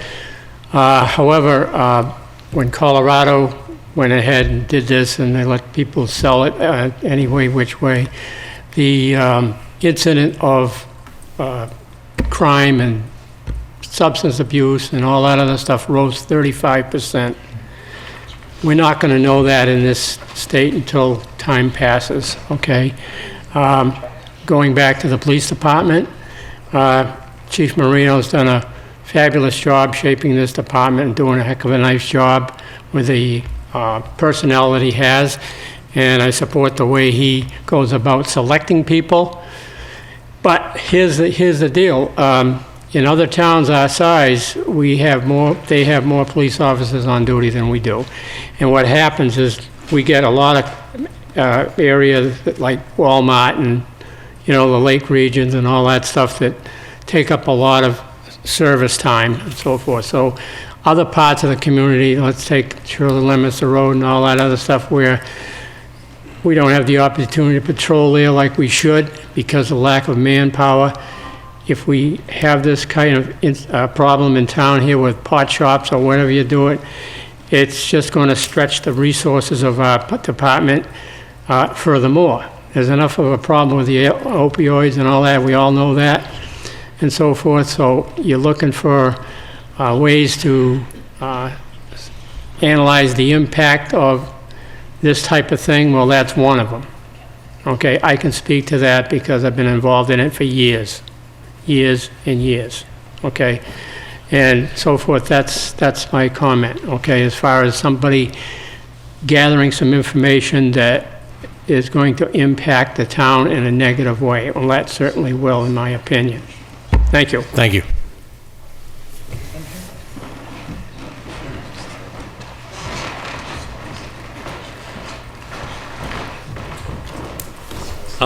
Paul Smith at 800 Chase Road. You probably haven't even seen me here before, but I'm kind of like in the background. I've been hearing the discussion of it. One of the things that I feel is that, okay, as of right now, what is there to protect the people who are the innocent bystanders of those who engage in it from those who we have nothing in place to check to see who's too high? You have nothing to check to say, okay, can an officer pull someone over, and if he does, he smells it, he has no recourse. Would the people who propose it, what is it that, like we say, it is made legal in the state? But whether or not we want our town to be a producer of it, what would it be so bad to say, hey, we'll put it out to vote. Because once you say, well, we don't think so, we have, obviously, right now, we're on a time frame. And once you get to a certain point, now you're neglected from being able to vote at all. So there's no, let's backtrack. You can't. So that's why you're having these things. And does it hurt to put it on a ballot? You would say, well, if people would flock here over what's happening on Holman Street, when the word gets out, this is going to hit the ballot. And your comment to say, well, we wouldn't want them to be miscued, that the ballot question would be one way or the other. Well, we're talking that when you put a ballot question on, the people will read it, and they should understand it. If they have questions about it, their job as a citizen is to look beforehand. We put out flyers that explains the pros and the cons of our ballot questions. Well, we're hoping that intelligent people will be the ones voting and not just, well, I smoke it, so I'm going to be in favor of it. Because usually when people are involved with it, they don't like to have it neglected, because then it's like, well, I'm doing it, but I shoot myself in the foot if I said, no, I don't want it in my town. Thank you. Thank you. Thank you.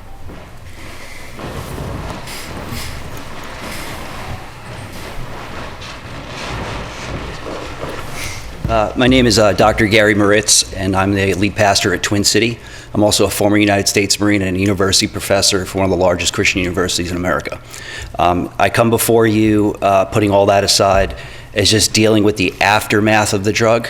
I deal with a lot of families. I deal with a lot of people that have smoked, a lot of teenagers that I'm working through. There's tremendous research done on the fact that it does affect the teenage brain drastically. If you're looking for direct research, I heard a couple of comments, there's no real research out there. You need to check out the research in Colorado. I'd be more than happy to send that to you if you'd like to read it for yourself. There's also research in Vermont, a high amount of research in Vermont. And I'm just speaking on the sense of everybody has a fair share, a voice, a vote. I'm just speaking on the fact that being a pastor and also a person that used to smoke marijuana, I understand the effects of it. I also understand the effects of my friends who are still smoking it, who are non-functional in society. It has a drastic effect on families, and I think as a leader, I think we have to really think about a good leader asks the question. We don't take people where they want to go. We take them where they need to go, in the sense of saying, counting the cost. So if you're going to do the 5 ballots as the 5 things, I think you need to count the cost for each single one and to weigh the options of what you want in your town. I'm personally against it, banning it, not putting it on the ballot at all, because I see the effects daily and weekly dealing with thousands of people. So that's all I want to say. So thank you for your time. Thank you. I just would like to add something. It sounds like there's a little bit of confusion here. Because of the ballot initiative on the state level, the personal civil liberties of individuals, households more than 2 people or more, can grow 12 plants in their backyard. People are allowed to carry on their person up to an ounce of marijuana. People are allowed in the state, on every single town, to smoke marijuana in their homes and in any other place that may or may not, that may be designated as a smoking area. By right and individually, regardless of their town's zoning. This is a zoning issue. We are going to, since the ballot initiative passed, we are going to have people, citizens of our town and people of other towns passing through or coming here to do business or working here or whatever. It's a state law now that it is decriminalized. This is a zoning issue about how to regulate industrial recreational marijuana in town. This is not about civil liberties individually, about smoking or not smoking, or having or not having, or growing or not growing. This is about corporate usage of commercialization of marijuana. So I just wanted to be perfectly clear about that. And I just wanted to clear something up for the last speaker before Matthew, that if if these 5 banning measures don't get on the ballot, it's permitted. It's automatic. Yeah. Yeah. Yeah, to be clear, if these 5 questions are not on the ballot, the Board of Selectmen has made the determination that the town of Lunenburg wants these 5 uses. Wants them, so they'll go everywhere. So to be clear, without the ballot, with our regulations. they are allowed.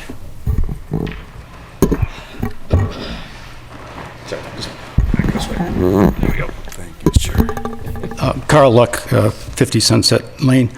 There was a comment made by Mrs. Bertram that I couldn't agree with more, and I hope everyone in the community would feel that way. And that's that what she said was, I want to understand the impacts.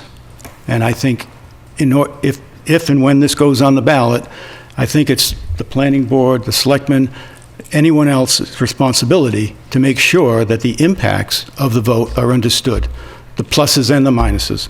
This is not, this has nothing to do with people using it in town. I don't think that any of these uses are going to significantly, or if at all, change the level of use in the town.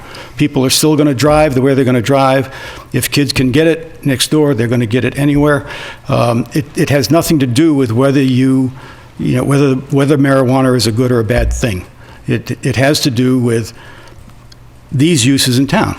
And again, I don't see how these uses are going to minimize the number of impact people in town. Matter of fact, they're going to drive further. If they can't buy in town, they're going to drive to Fitchburg and still come back and drive in town. So this is, I want to confuse those 2 issues of the impacts of marijuana on individuals and society and children with making it available in town and making these businesses, quite frankly, have an opportunity to come here and build a business, create jobs, create taxes, and I think the people need that impact study. And again, and I've asked this over a month ago of the planning board. The moratorium clearly states that during the moratorium period, the town shall undertake a planning process to address the potential impacts of recreational marijuana in town. To date, no one can give me a list of impacts that have been analyzed as that result. And that's fine. There's still time. Yeah. But those impacts need to be identified and shared with the people. So you have informed voters, not people just going on hearsay and what somebody says about what happened in Colorado. It needs to be data-based. There needs to be education. And my biggest fear is that we just vote to put it on the ballot without having that discussion and without having that education, and then nothing's done, and people go with not much more understanding of the pros and cons or impacts plus and minus than they do now, or they did back at the last vote that nobody likes. So that's my comment. Mr. Chair, if I may. Mr. Chairman, there is no mandate for an impact study. The impacts are studied, and our bylaws that we're writing, our regulations, are the assessment of the impacts. That's what we use to assess the impacts to our community. Mr. Chair, if I may contribute. That's exactly my concern. There's impacts been identified, and they've been kind of taken into consideration in here. But the public is not being made aware of what those impacts are, so they can make their own decisions if those regulations address the impacts or not, if all the impacts have been considered or not. So the impacts are like hidden behind the regulations, and there's no discussion on what the impacts are. What the impacts are of negative and positive, of the potential tax income, of the ability to maybe leverage some of those businesses and the regulation, not the regulations, but the state regulations, to have those businesses help us with some of the issues, help fund some of the education so that the kids understand the impact and the children aren't impacted by these things. I just don't understand. Yeah, the impacts are done, but we can't really tell you what they are. Here's the result of us figuring them out for you. Mr. Chair, if I may. Okay, so in terms of, this has come up at a meeting in the past, in terms of this data, whether or not people are educated about it, impacts and whatnot. When you deal with drug use in society, in this question, there's a lot of it is a social, emotional impact. and you can't put data on that. So not to be redundant, and I've been made fun of this for commenting on it on a site, but I have my doctor of pharmacy, so I have a little bit of background in this space, which I don't understand why that would be belittled. But so I have a lot of knowledge in a lot of different ways. And then as a mother of 4, I have a lot of opinions. So there is an education component, which becomes an opinion on the matter. I know the benefits of it. I've recently taken continuing education on the medicinal part of it. I think it should go through the FDA and the DEA, because although we know the benefits of it, there's risk benefits of all drugs, and a lot of the risks aren't evaluated, like from drug-drug interactions and stuff. So I have opinions, but for now, I'm really just here to say, in terms of the impact, there's a social, emotional impact to welcoming a drug industry into your town. From my pharmacy background, I worry about the impacts, the proven impacts on cognitive development in youth. I worry about the driving impairment issue. I worry about particulate matter in the lungs. We've done a lot of work to tell people not to smoke any type of smoke, even standing over a campfire, is particulate matter in your lungs. And so we're kind of bringing that issue back. We really got rid of smoking in society in a lot of ways. So what is the impact? Well, the impact is today when I was at a intersection in town, I could smell marijuana. So I have my heat on, I'm sucking in air, so obviously it's coming from a car. That's happened to me a number of times and just ironically happened today. And I can smell it in my car with my 4 kids. So what's the impact? It's social, emotional, and even though the state said yes, if Lunenburg wants to just send a message, I want to send a message to my kids, I'm not into drug use. So I want to support prohibition. That's an opinion. It's a commercial enterprise, and the goal of any commercial enterprise is to profit. The only way for the marijuana industry to profit is to increase sales of drugs, which increases drug use, increases cognitive impairment. And I think there's a lot of negative ways we can generate tax revenue. I would rather look at a vacant space and see maybe a diner go in than a pot shop. So, I mean, yes, I believe in economic development, but not in this way. And I know, like I said, I have a background in pharmacy, that marijuana and opioids are so very, very different. So that's not what I'm saying. But there's an opioid crisis, and if you study the beginning of the crisis, it goes to a specific company, Purdue Pharmaceuticals, and they had a lot to do with marketing pain management. You got that pain scale. You wanted everybody to feel great about pain. And so they really started to market the reduction in pain. And you can read all about it. I'm not making this up. And that really led to the overabundance of it. And why? Because it was a commercial enterprise. It was a commercial enterprise to increase the amount of pain drugs used. And it trickled outside of pain management and into recreational drug use. And even though this is a less serious drug and people don't overdose and die from it, well, they might run into me on my way home from work and kill me. So I think, I compare it to the opioid crisis in the sense that it's a drug and it's the marketing and commercialization of a drug. And I voted no, surprise, on question 4. May have picked up on that. But I also agreed with the decriminalization of it, so I wasn't upset that it passed, because everybody probably knows somebody who uses it and can see the benefit in decriminalizing it, potentially.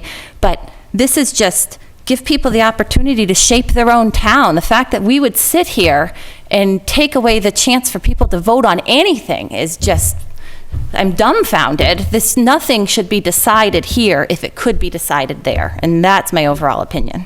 If I could go back to something that Mr. Luck was talking about for a second. He was saying that there wasn't an opportunity to discuss the impacts with the board as we move along. And I think that's, there is some truth to that, but we're on a tight timeline. We need to get these measures on the ballot by March, right? Sometime in mid-March. And we're going to be ready to defend our bylaws and regulations sometime in late February, starting in February and March timeframe. So I understand that there's crossover there. And so it might look as though we're just pushing everything along without having discussions with the public, but there will be a public meeting on it. There will be plenty of discussion on it, and we'll hash out whatever's remaining. So I don't want, him to walk away thinking that he's not going to get that opportunity. That's not true. And as far as personal impacts, I don't think this is the right forum for me to get into personal impacts.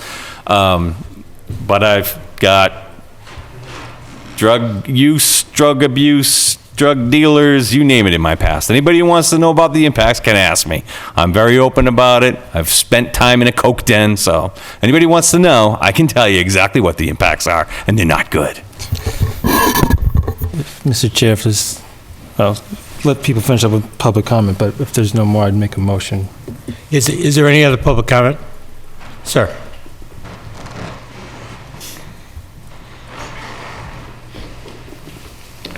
Ryan Sorrentpa, 138 Beale Street.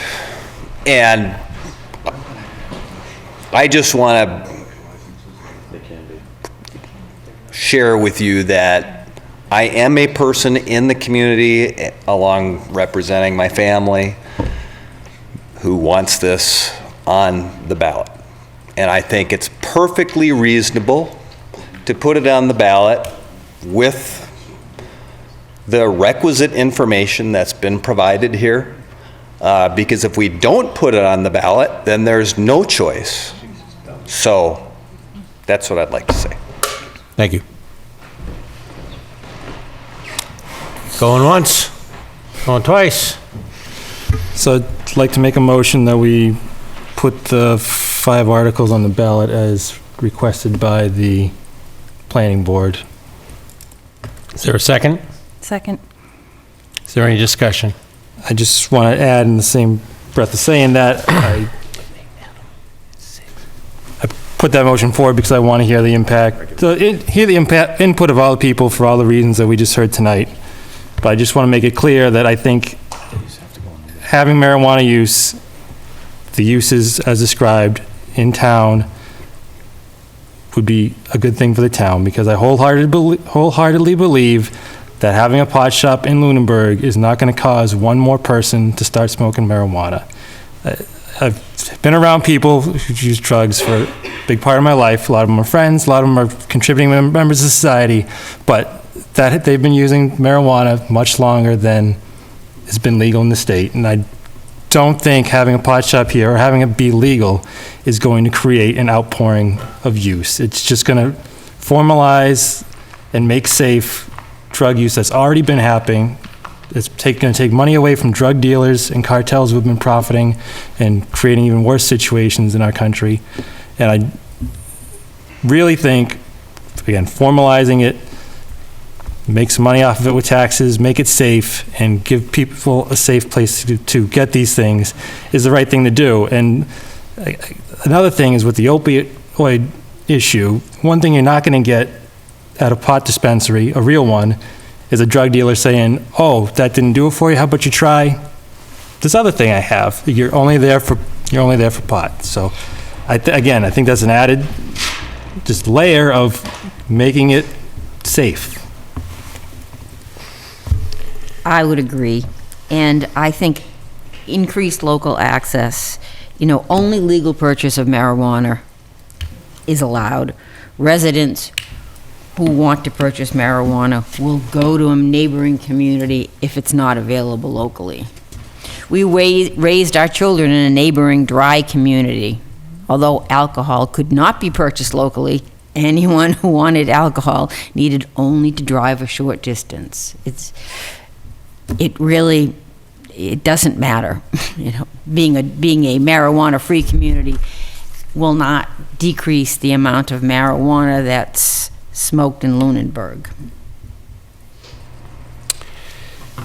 If I could be sure that the ballot question would bring out enough voters to convince everybody that that's what the town wants, this would be a no-brainer. The reason I've drawn it out as long as I have is because I'm trying to get comfortable with that.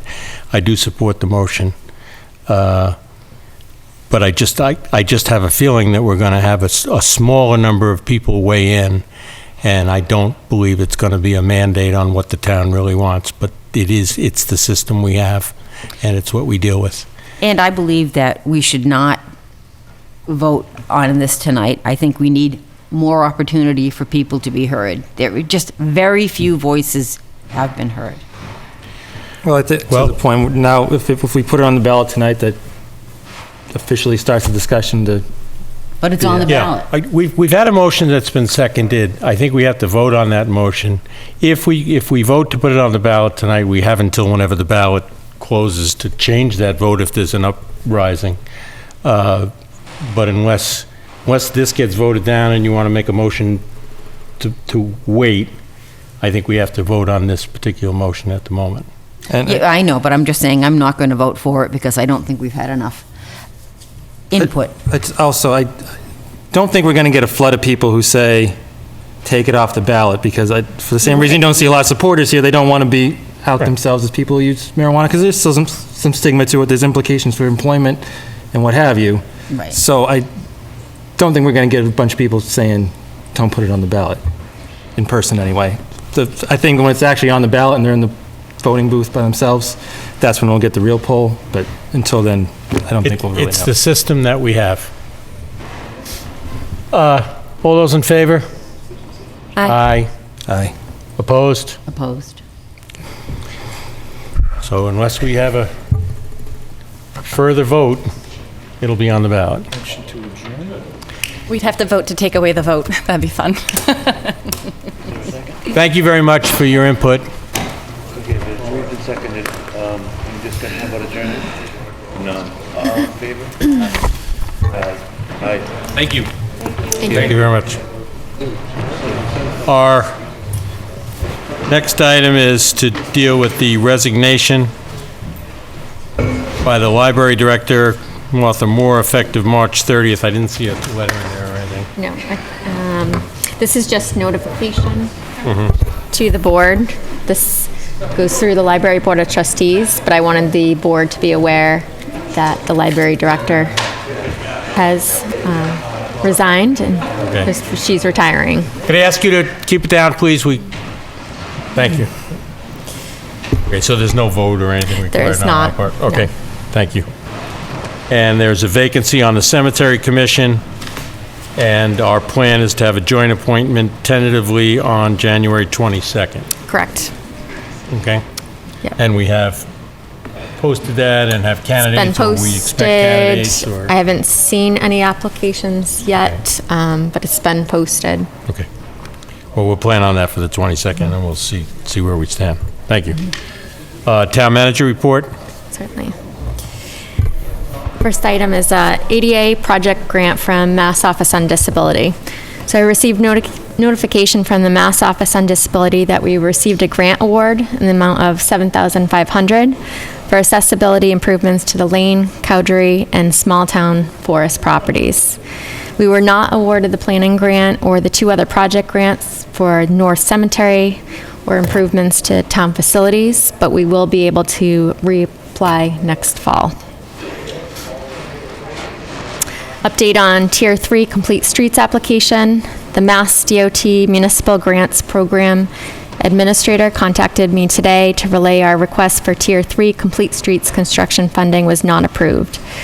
Mass DOT received 30 Tier 3 applications and only 11 applications were funded. And out of those 11, only 10 were partially funded, or 10 were partially funded.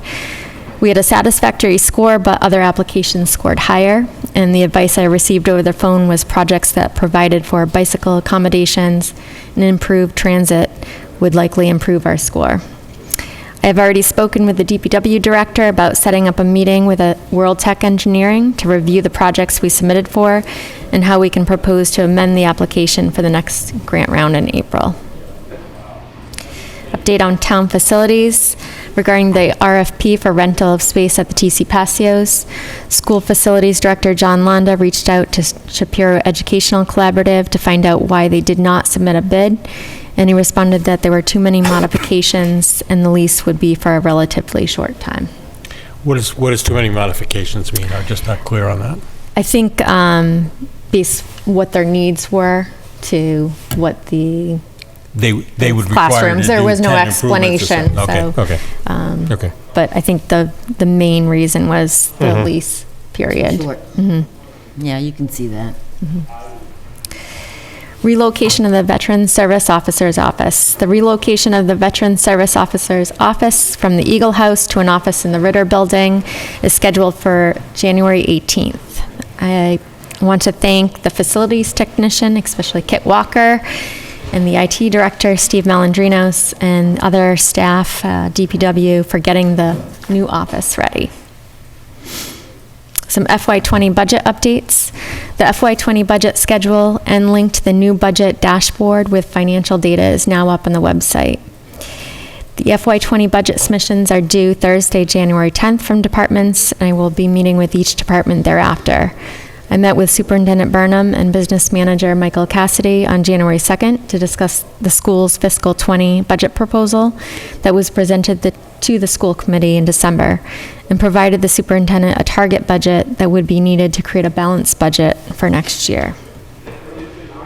The Capital Planning Committee will be meeting Tuesday, January 15th at 5:15 p.m. in the Town Hall to prioritize capital requests.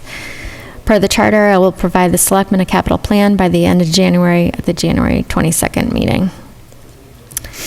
Updates to the town website.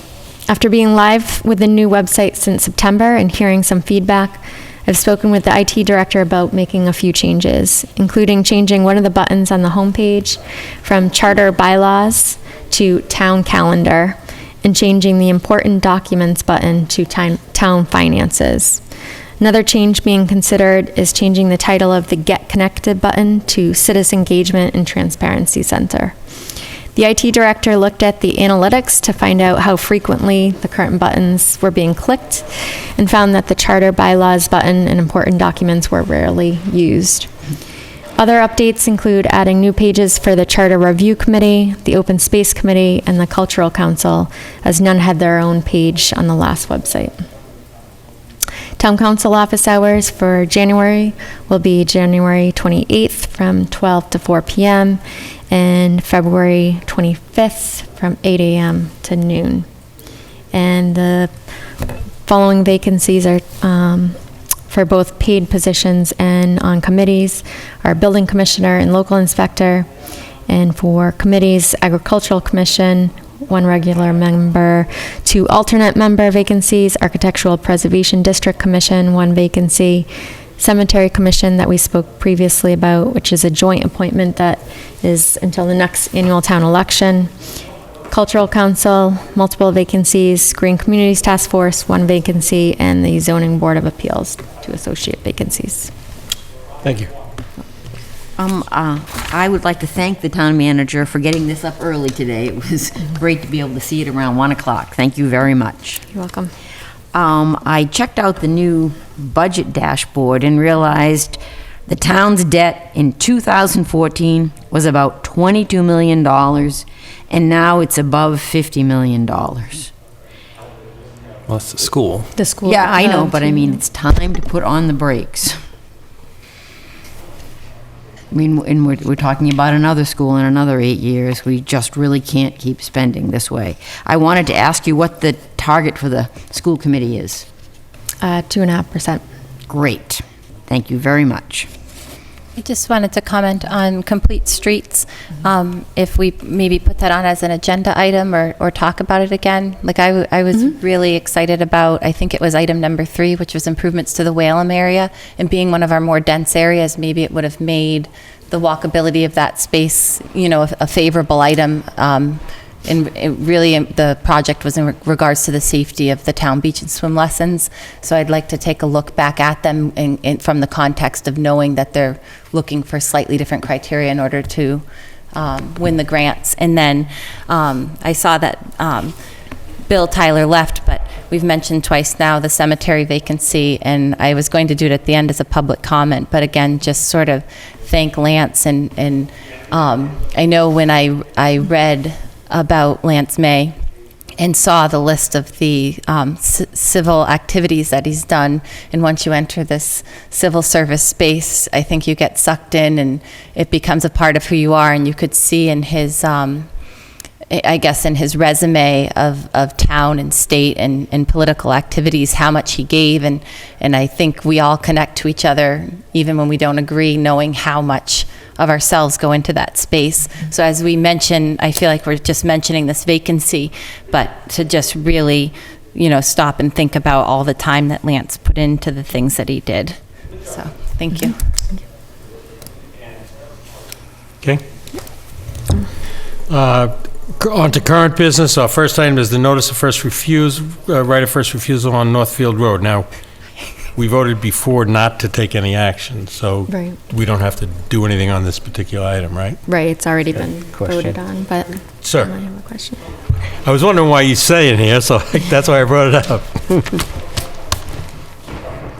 Hi, my name is Bill Gustus. I live at 19 Burke Street, and I'm the managing partner of the ownership entity of the property in question. I'm just trying to understand what is happening. Okay. I heard your conversation at your last meeting about the 30-day option, and that it was going to expire before this meeting and all the rest of it, and now you have voted not to take any action. Will we be getting some letter from you indicating that the period is expired, or what? How's this gonna I can go? answer that. No, there would be no formal letter, but it would be it goes according to statute. So the 120 days, once that's lapsed, the board has that full time to take action. It had the 30 days to do the appraisal. So No, I thought the 30 days was to make the offer to purchase for right, meaning that they would have had amount. to have an appraisal so- done. We had to come up with yeah. a price. So it's clear. Yeah. There's no interest in purchasing the property. Correct. Correct. Correct. The town will not pursue their right of first refusal. The town has three options when they get that notice from the owner. They have the notice to exercise that first right of refusal, take that vote. They have the right to not exercise that right by a vote, or they can take no action and let the time period lapse. And so the board chose to take no action and let that time period lapse. Even when the option period's only 30 days? I mean, you still have 100, we have to wait another 90 days? Is that what you're saying? Yeah, whatever's remaining from that November date to the 120 day. Yes. Okay. I don't know why we have to wait another 90 days when there is no opportunity or potential for you to exercise it. It would seem like it's, we're going to march and sit here doing nothing, but that's, I suppose. Chris Clark, Settlers Solar. If I may, I understand the vote and what that means in terms of the 120 days. The one thing I would put before you for consideration is that there are two primary benefits to the town resulting from this solar project. First and foremost, the town will get tax revenue upon completion of the solar project by way of the solar pilot, which I believe we're discussing at the next meeting. 22nd. And then secondarily, benefits will also accrue to the residents of Lunenburg by way of the community solar component of the project, 15% savings off of their Unitil electricity bills. Neither of those things happen until the project moves forward and is turned on, reaches permission to operate with the utility. So what I would ask you to consider is that by delaying or voting not to act, you have sort of increased the time frame until these benefits will begin to accrue to Lunenburg. Mr. Chair, perhaps can we put this on as an agenda item to consider voting away that 120 days? It came as new information in the context of the open space meeting, but I personally feel like I'd have to read and think more about this time lapse and whatnot in terms of taking action tonight, but I see here that there may be an opportunity to. I think we can do two things. One is, let's recall that, the Open Space Committee came and made a recommendation and asked us to take the action we took. And there was a purpose for that, and there was a benefit to the town from that point of view as well. Hearing what you said, I certainly hear that. I'd like to check with town council. We did check with council and say, is taking no action an appropriate response, and would it be the same as declining from our point of view, and he was affirmative in that respect. So let's check with him again and see if there's any reason not to take into consideration the benefits to the town of doing something else. But I don't want to commit to putting it on the agenda because we had a group of people here asking us to take an action, which we took. Yeah. Could I just get clarity, maybe, Chris? Are you saying that the solar project potentially might not get approved through the state? No, the solar project... It would just be a delayed approval process? It's our understanding that the project will receive an allocation through SMART. That's not in jeopardy. Okay. But the sooner we can begin construction on the project, the sooner we can finish and electrify the project. The benefits do not accrue to the town until the project is electrified. So if we have to wait the full 120 days, that's 3 months that pass until we can start construction of the project. Can you start construction at this time of year? There are certain things we can do. In fact, there are certain things that are easier to do at this time of year, such as the tree clearing. So it would be around, what, February 28th would be the 120 days? Is that correct? I think December 6th was the... I think, it was the date of the letter, which was, I think, November 28th. But I agree with you, Jamie, that we worked on a decision with a large group here, and now the environment's changed. But I feel like just sort of processing it, looking at the different angles of it. But I mean, we did go along with a recommendation at the earlier part of the meeting. And so I feel comfortable staying with that at this time. And the 130 days is February 28th. Yep. If we're going to do that, I would suggest the January 22nd meeting, because that the pilot is already on the tentative 2 weeks agenda. from now. Yeah, 2 weeks from now. So let's us talk to town council, and if there's anything we could do to make you feel more comfortable with starting the construction, we'll do it or consider it for the January 22nd meeting. Okay, thank you. Okay. Just for clarity, it would mean that the board would vote to not exercise, take an official vote not to exercise. If that's the case, I'm inclined to say we're not going to do it, based on our meeting tonight. But I want to make it clear for everyone, that's what the difference is. You would have to take that vote not to exercise. Where open space, the whole, and I'm just putting it out, the reason they proposed that was they don't want to set precedent for future. And if town council says they're the only two options, I'm suggesting that we probably won't revisit it. But if there's a third option. But if you want to put it on for discussion purposes again on the 22nd, okay, that's certainly. 22nd works for us. Okay. Okay. All I can do is ask you to reconsider, and discuss. Understood. Okay, thank you. Nobody's word is good for anything anymore. Gotta have it written down, right? Let's see. So we have minutes from October 9th and 11th, and November 6th and November 7th. I have an issue with the November 7th minutes. In the section on an inclusion of a town representative to participate in union negotiations, it's written that Dr. Burnham stated she foresaw working with the town manager as a consultant in this process as well. And my understanding was that the town manager would be a participant in the negotiations, not a consultant to the negotiations. And if that's not the case, then I want to revisit that. And then I would put both the boards agreed, I would get rid of as a consultant, and I would put both boards agreed that the town manager would be involved in the negotiations. Okay. I can ask Elaine to why don't we review review the that, tape that and- piece of the tape. Yeah, but, I watched the tape, and I'm Okay. confident. Okay. But if, So why don't you not sign the 7th then? yes, I won't. And maybe I shouldn't have signed it either, but. We'll hold on that one. Yeah, hold on to the 7th. Warrants.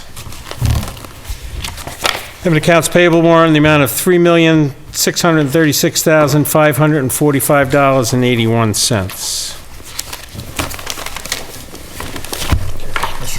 A payroll warrant in the amount of $825,905.42.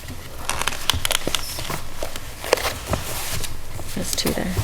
Okay, It's a payroll to refund Medicare payroll, okay, in the amount of Cent. 1 cent. Probably cost $50 to sign all that paper. And a payroll in the amount of $933.40. A accounts payable in the amount of $186,334.54.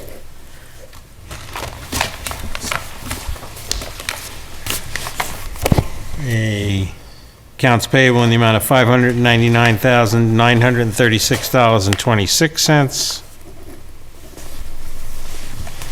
And a payroll warrant in the amount of $780,190.13. Take a couple of weeks off, you spend a lot of money, I guess, right? Is there any action file issues? Okay. I have one, but it relates to our facilities workshop, so I'll hold off on it for a second. Is there any committee reports? Yes. The Central Mass Regional Stormwater Coalition had an annual meeting in November. Martin Suberg, the Mass Department, the head of DEP in Massachusetts, Fred Sivian, Department DEP Stormwater Coordinator, both addressed the meeting, thanking the coalition for its leadership and for setting an example of how much stronger communities are when they work together. The next steering committee is tomorrow morning at 9 a.m. in Charlton. On Monday, 12/3, MART stopped the Lunenburg route. It was reported that there had been only one person riding, so the need was just not there. The plan now is that anyone living along that route, that designated route, may call MART at 978-345-7711 to be picked up and dropped off anywhere along the route. I know that's going to be pretty difficult to achieve, but they're offering it to us as an option. Also, the ADA component will remain intact, and that means that the complimentary ADA service to the fixed route is provided up to 3/4 of a mile from the actual route. Clients who would qualify for this service are required to fill out an ADA application and submit it to the MART offices. Upon accepted eligibility, they would call the office to schedule their transportation. And this has been a real benefit to some people who lived along that route in the past. And so if anyone's looking for that kind of transportation, then we just need to remember that and direct them to MART and if they live along the route. You know, it's going to be difficult, I know, but it's the best we can do for now. And the funds that went from the state cherry sheet to MART will now go to the MBTA, because it's MART or the MBTA, and you know it leaves Lunenburg no matter what we want. Right. So that's what happens. That's that. I have no update from MRPC because their January meeting was Thursday the 3rd, and we had a planning board joint BOS meeting that night, and so I was unable to attend that this month. Everything? Nope. Any department reports? No. Okay. Next week, on the 15th, we have our first focus group meeting, and it's a workshop with the APDC, the Historical Society, and the Historical Commission. Just wanted to take a minute and see if there were any specific questions or topics that we wanted to talk about to prepare for that workshop. Myself, I'd like to have a targeted discussion about each of the buildings in question and their significance, I guess. To talk about if they're going to be contributing properties to the district, which I'm going to assume they are, but so they say it, we don't know that. And, I mean, we know it's an impossible task to maintain and take care of all of them, so we need to have just a discussion about what's an acceptable path forward on each building. I think we should have a discussion about what's a reasonable path forward. Can we knock it down? Yes or no? If we can't knock it down, can we, move it to another location, try to sell it? If that's not okay, what's a reasonable use to put in it? I mean, just so we have some understanding from them what's acceptable. Okay. Any other suggestions? I personally would like to ask the Historical Commission, early on in the process, we had some conversations with them about the use of Town Hall or part of Town Hall as exhibition space for some of their historical artifacts, and they kind of were not interested at all, and I'd like to re-explore that and see if, given the current climate, if they would have any interest in anything like that. And I also think that we should address the letter or two. Was it two separate letters or one letter with two buildings? Only one letter that I remember. Okay, from the APDC that specifically kind of put us on notice in terms of demolition by neglect on some properties that are part of their purview. Right. So I think those are some of the questions. If you think of any others, I would encourage you to send them to the town manager.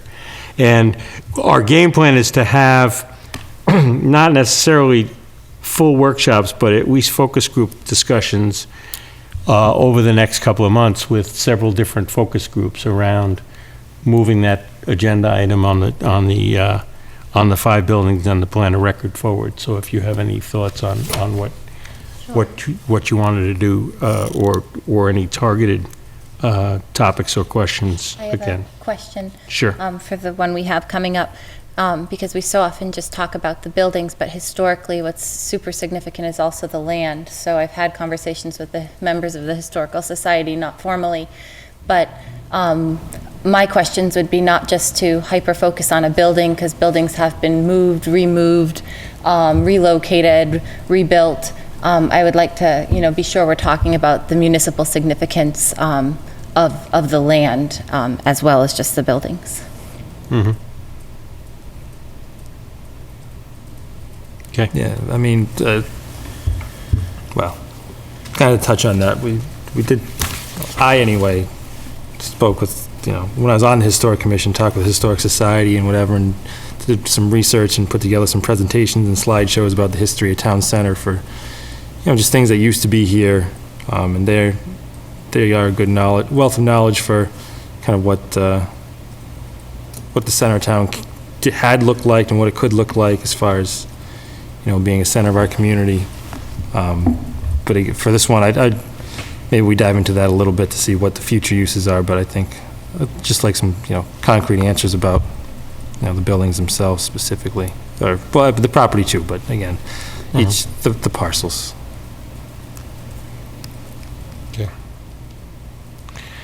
All righty, so from a scheduling point of view, we have that workshop on the 15th. We meet then on the 22nd, and we're beginning to fill that agenda. Okay. Is there any public comment from the public? Any public comment from the board? Okay.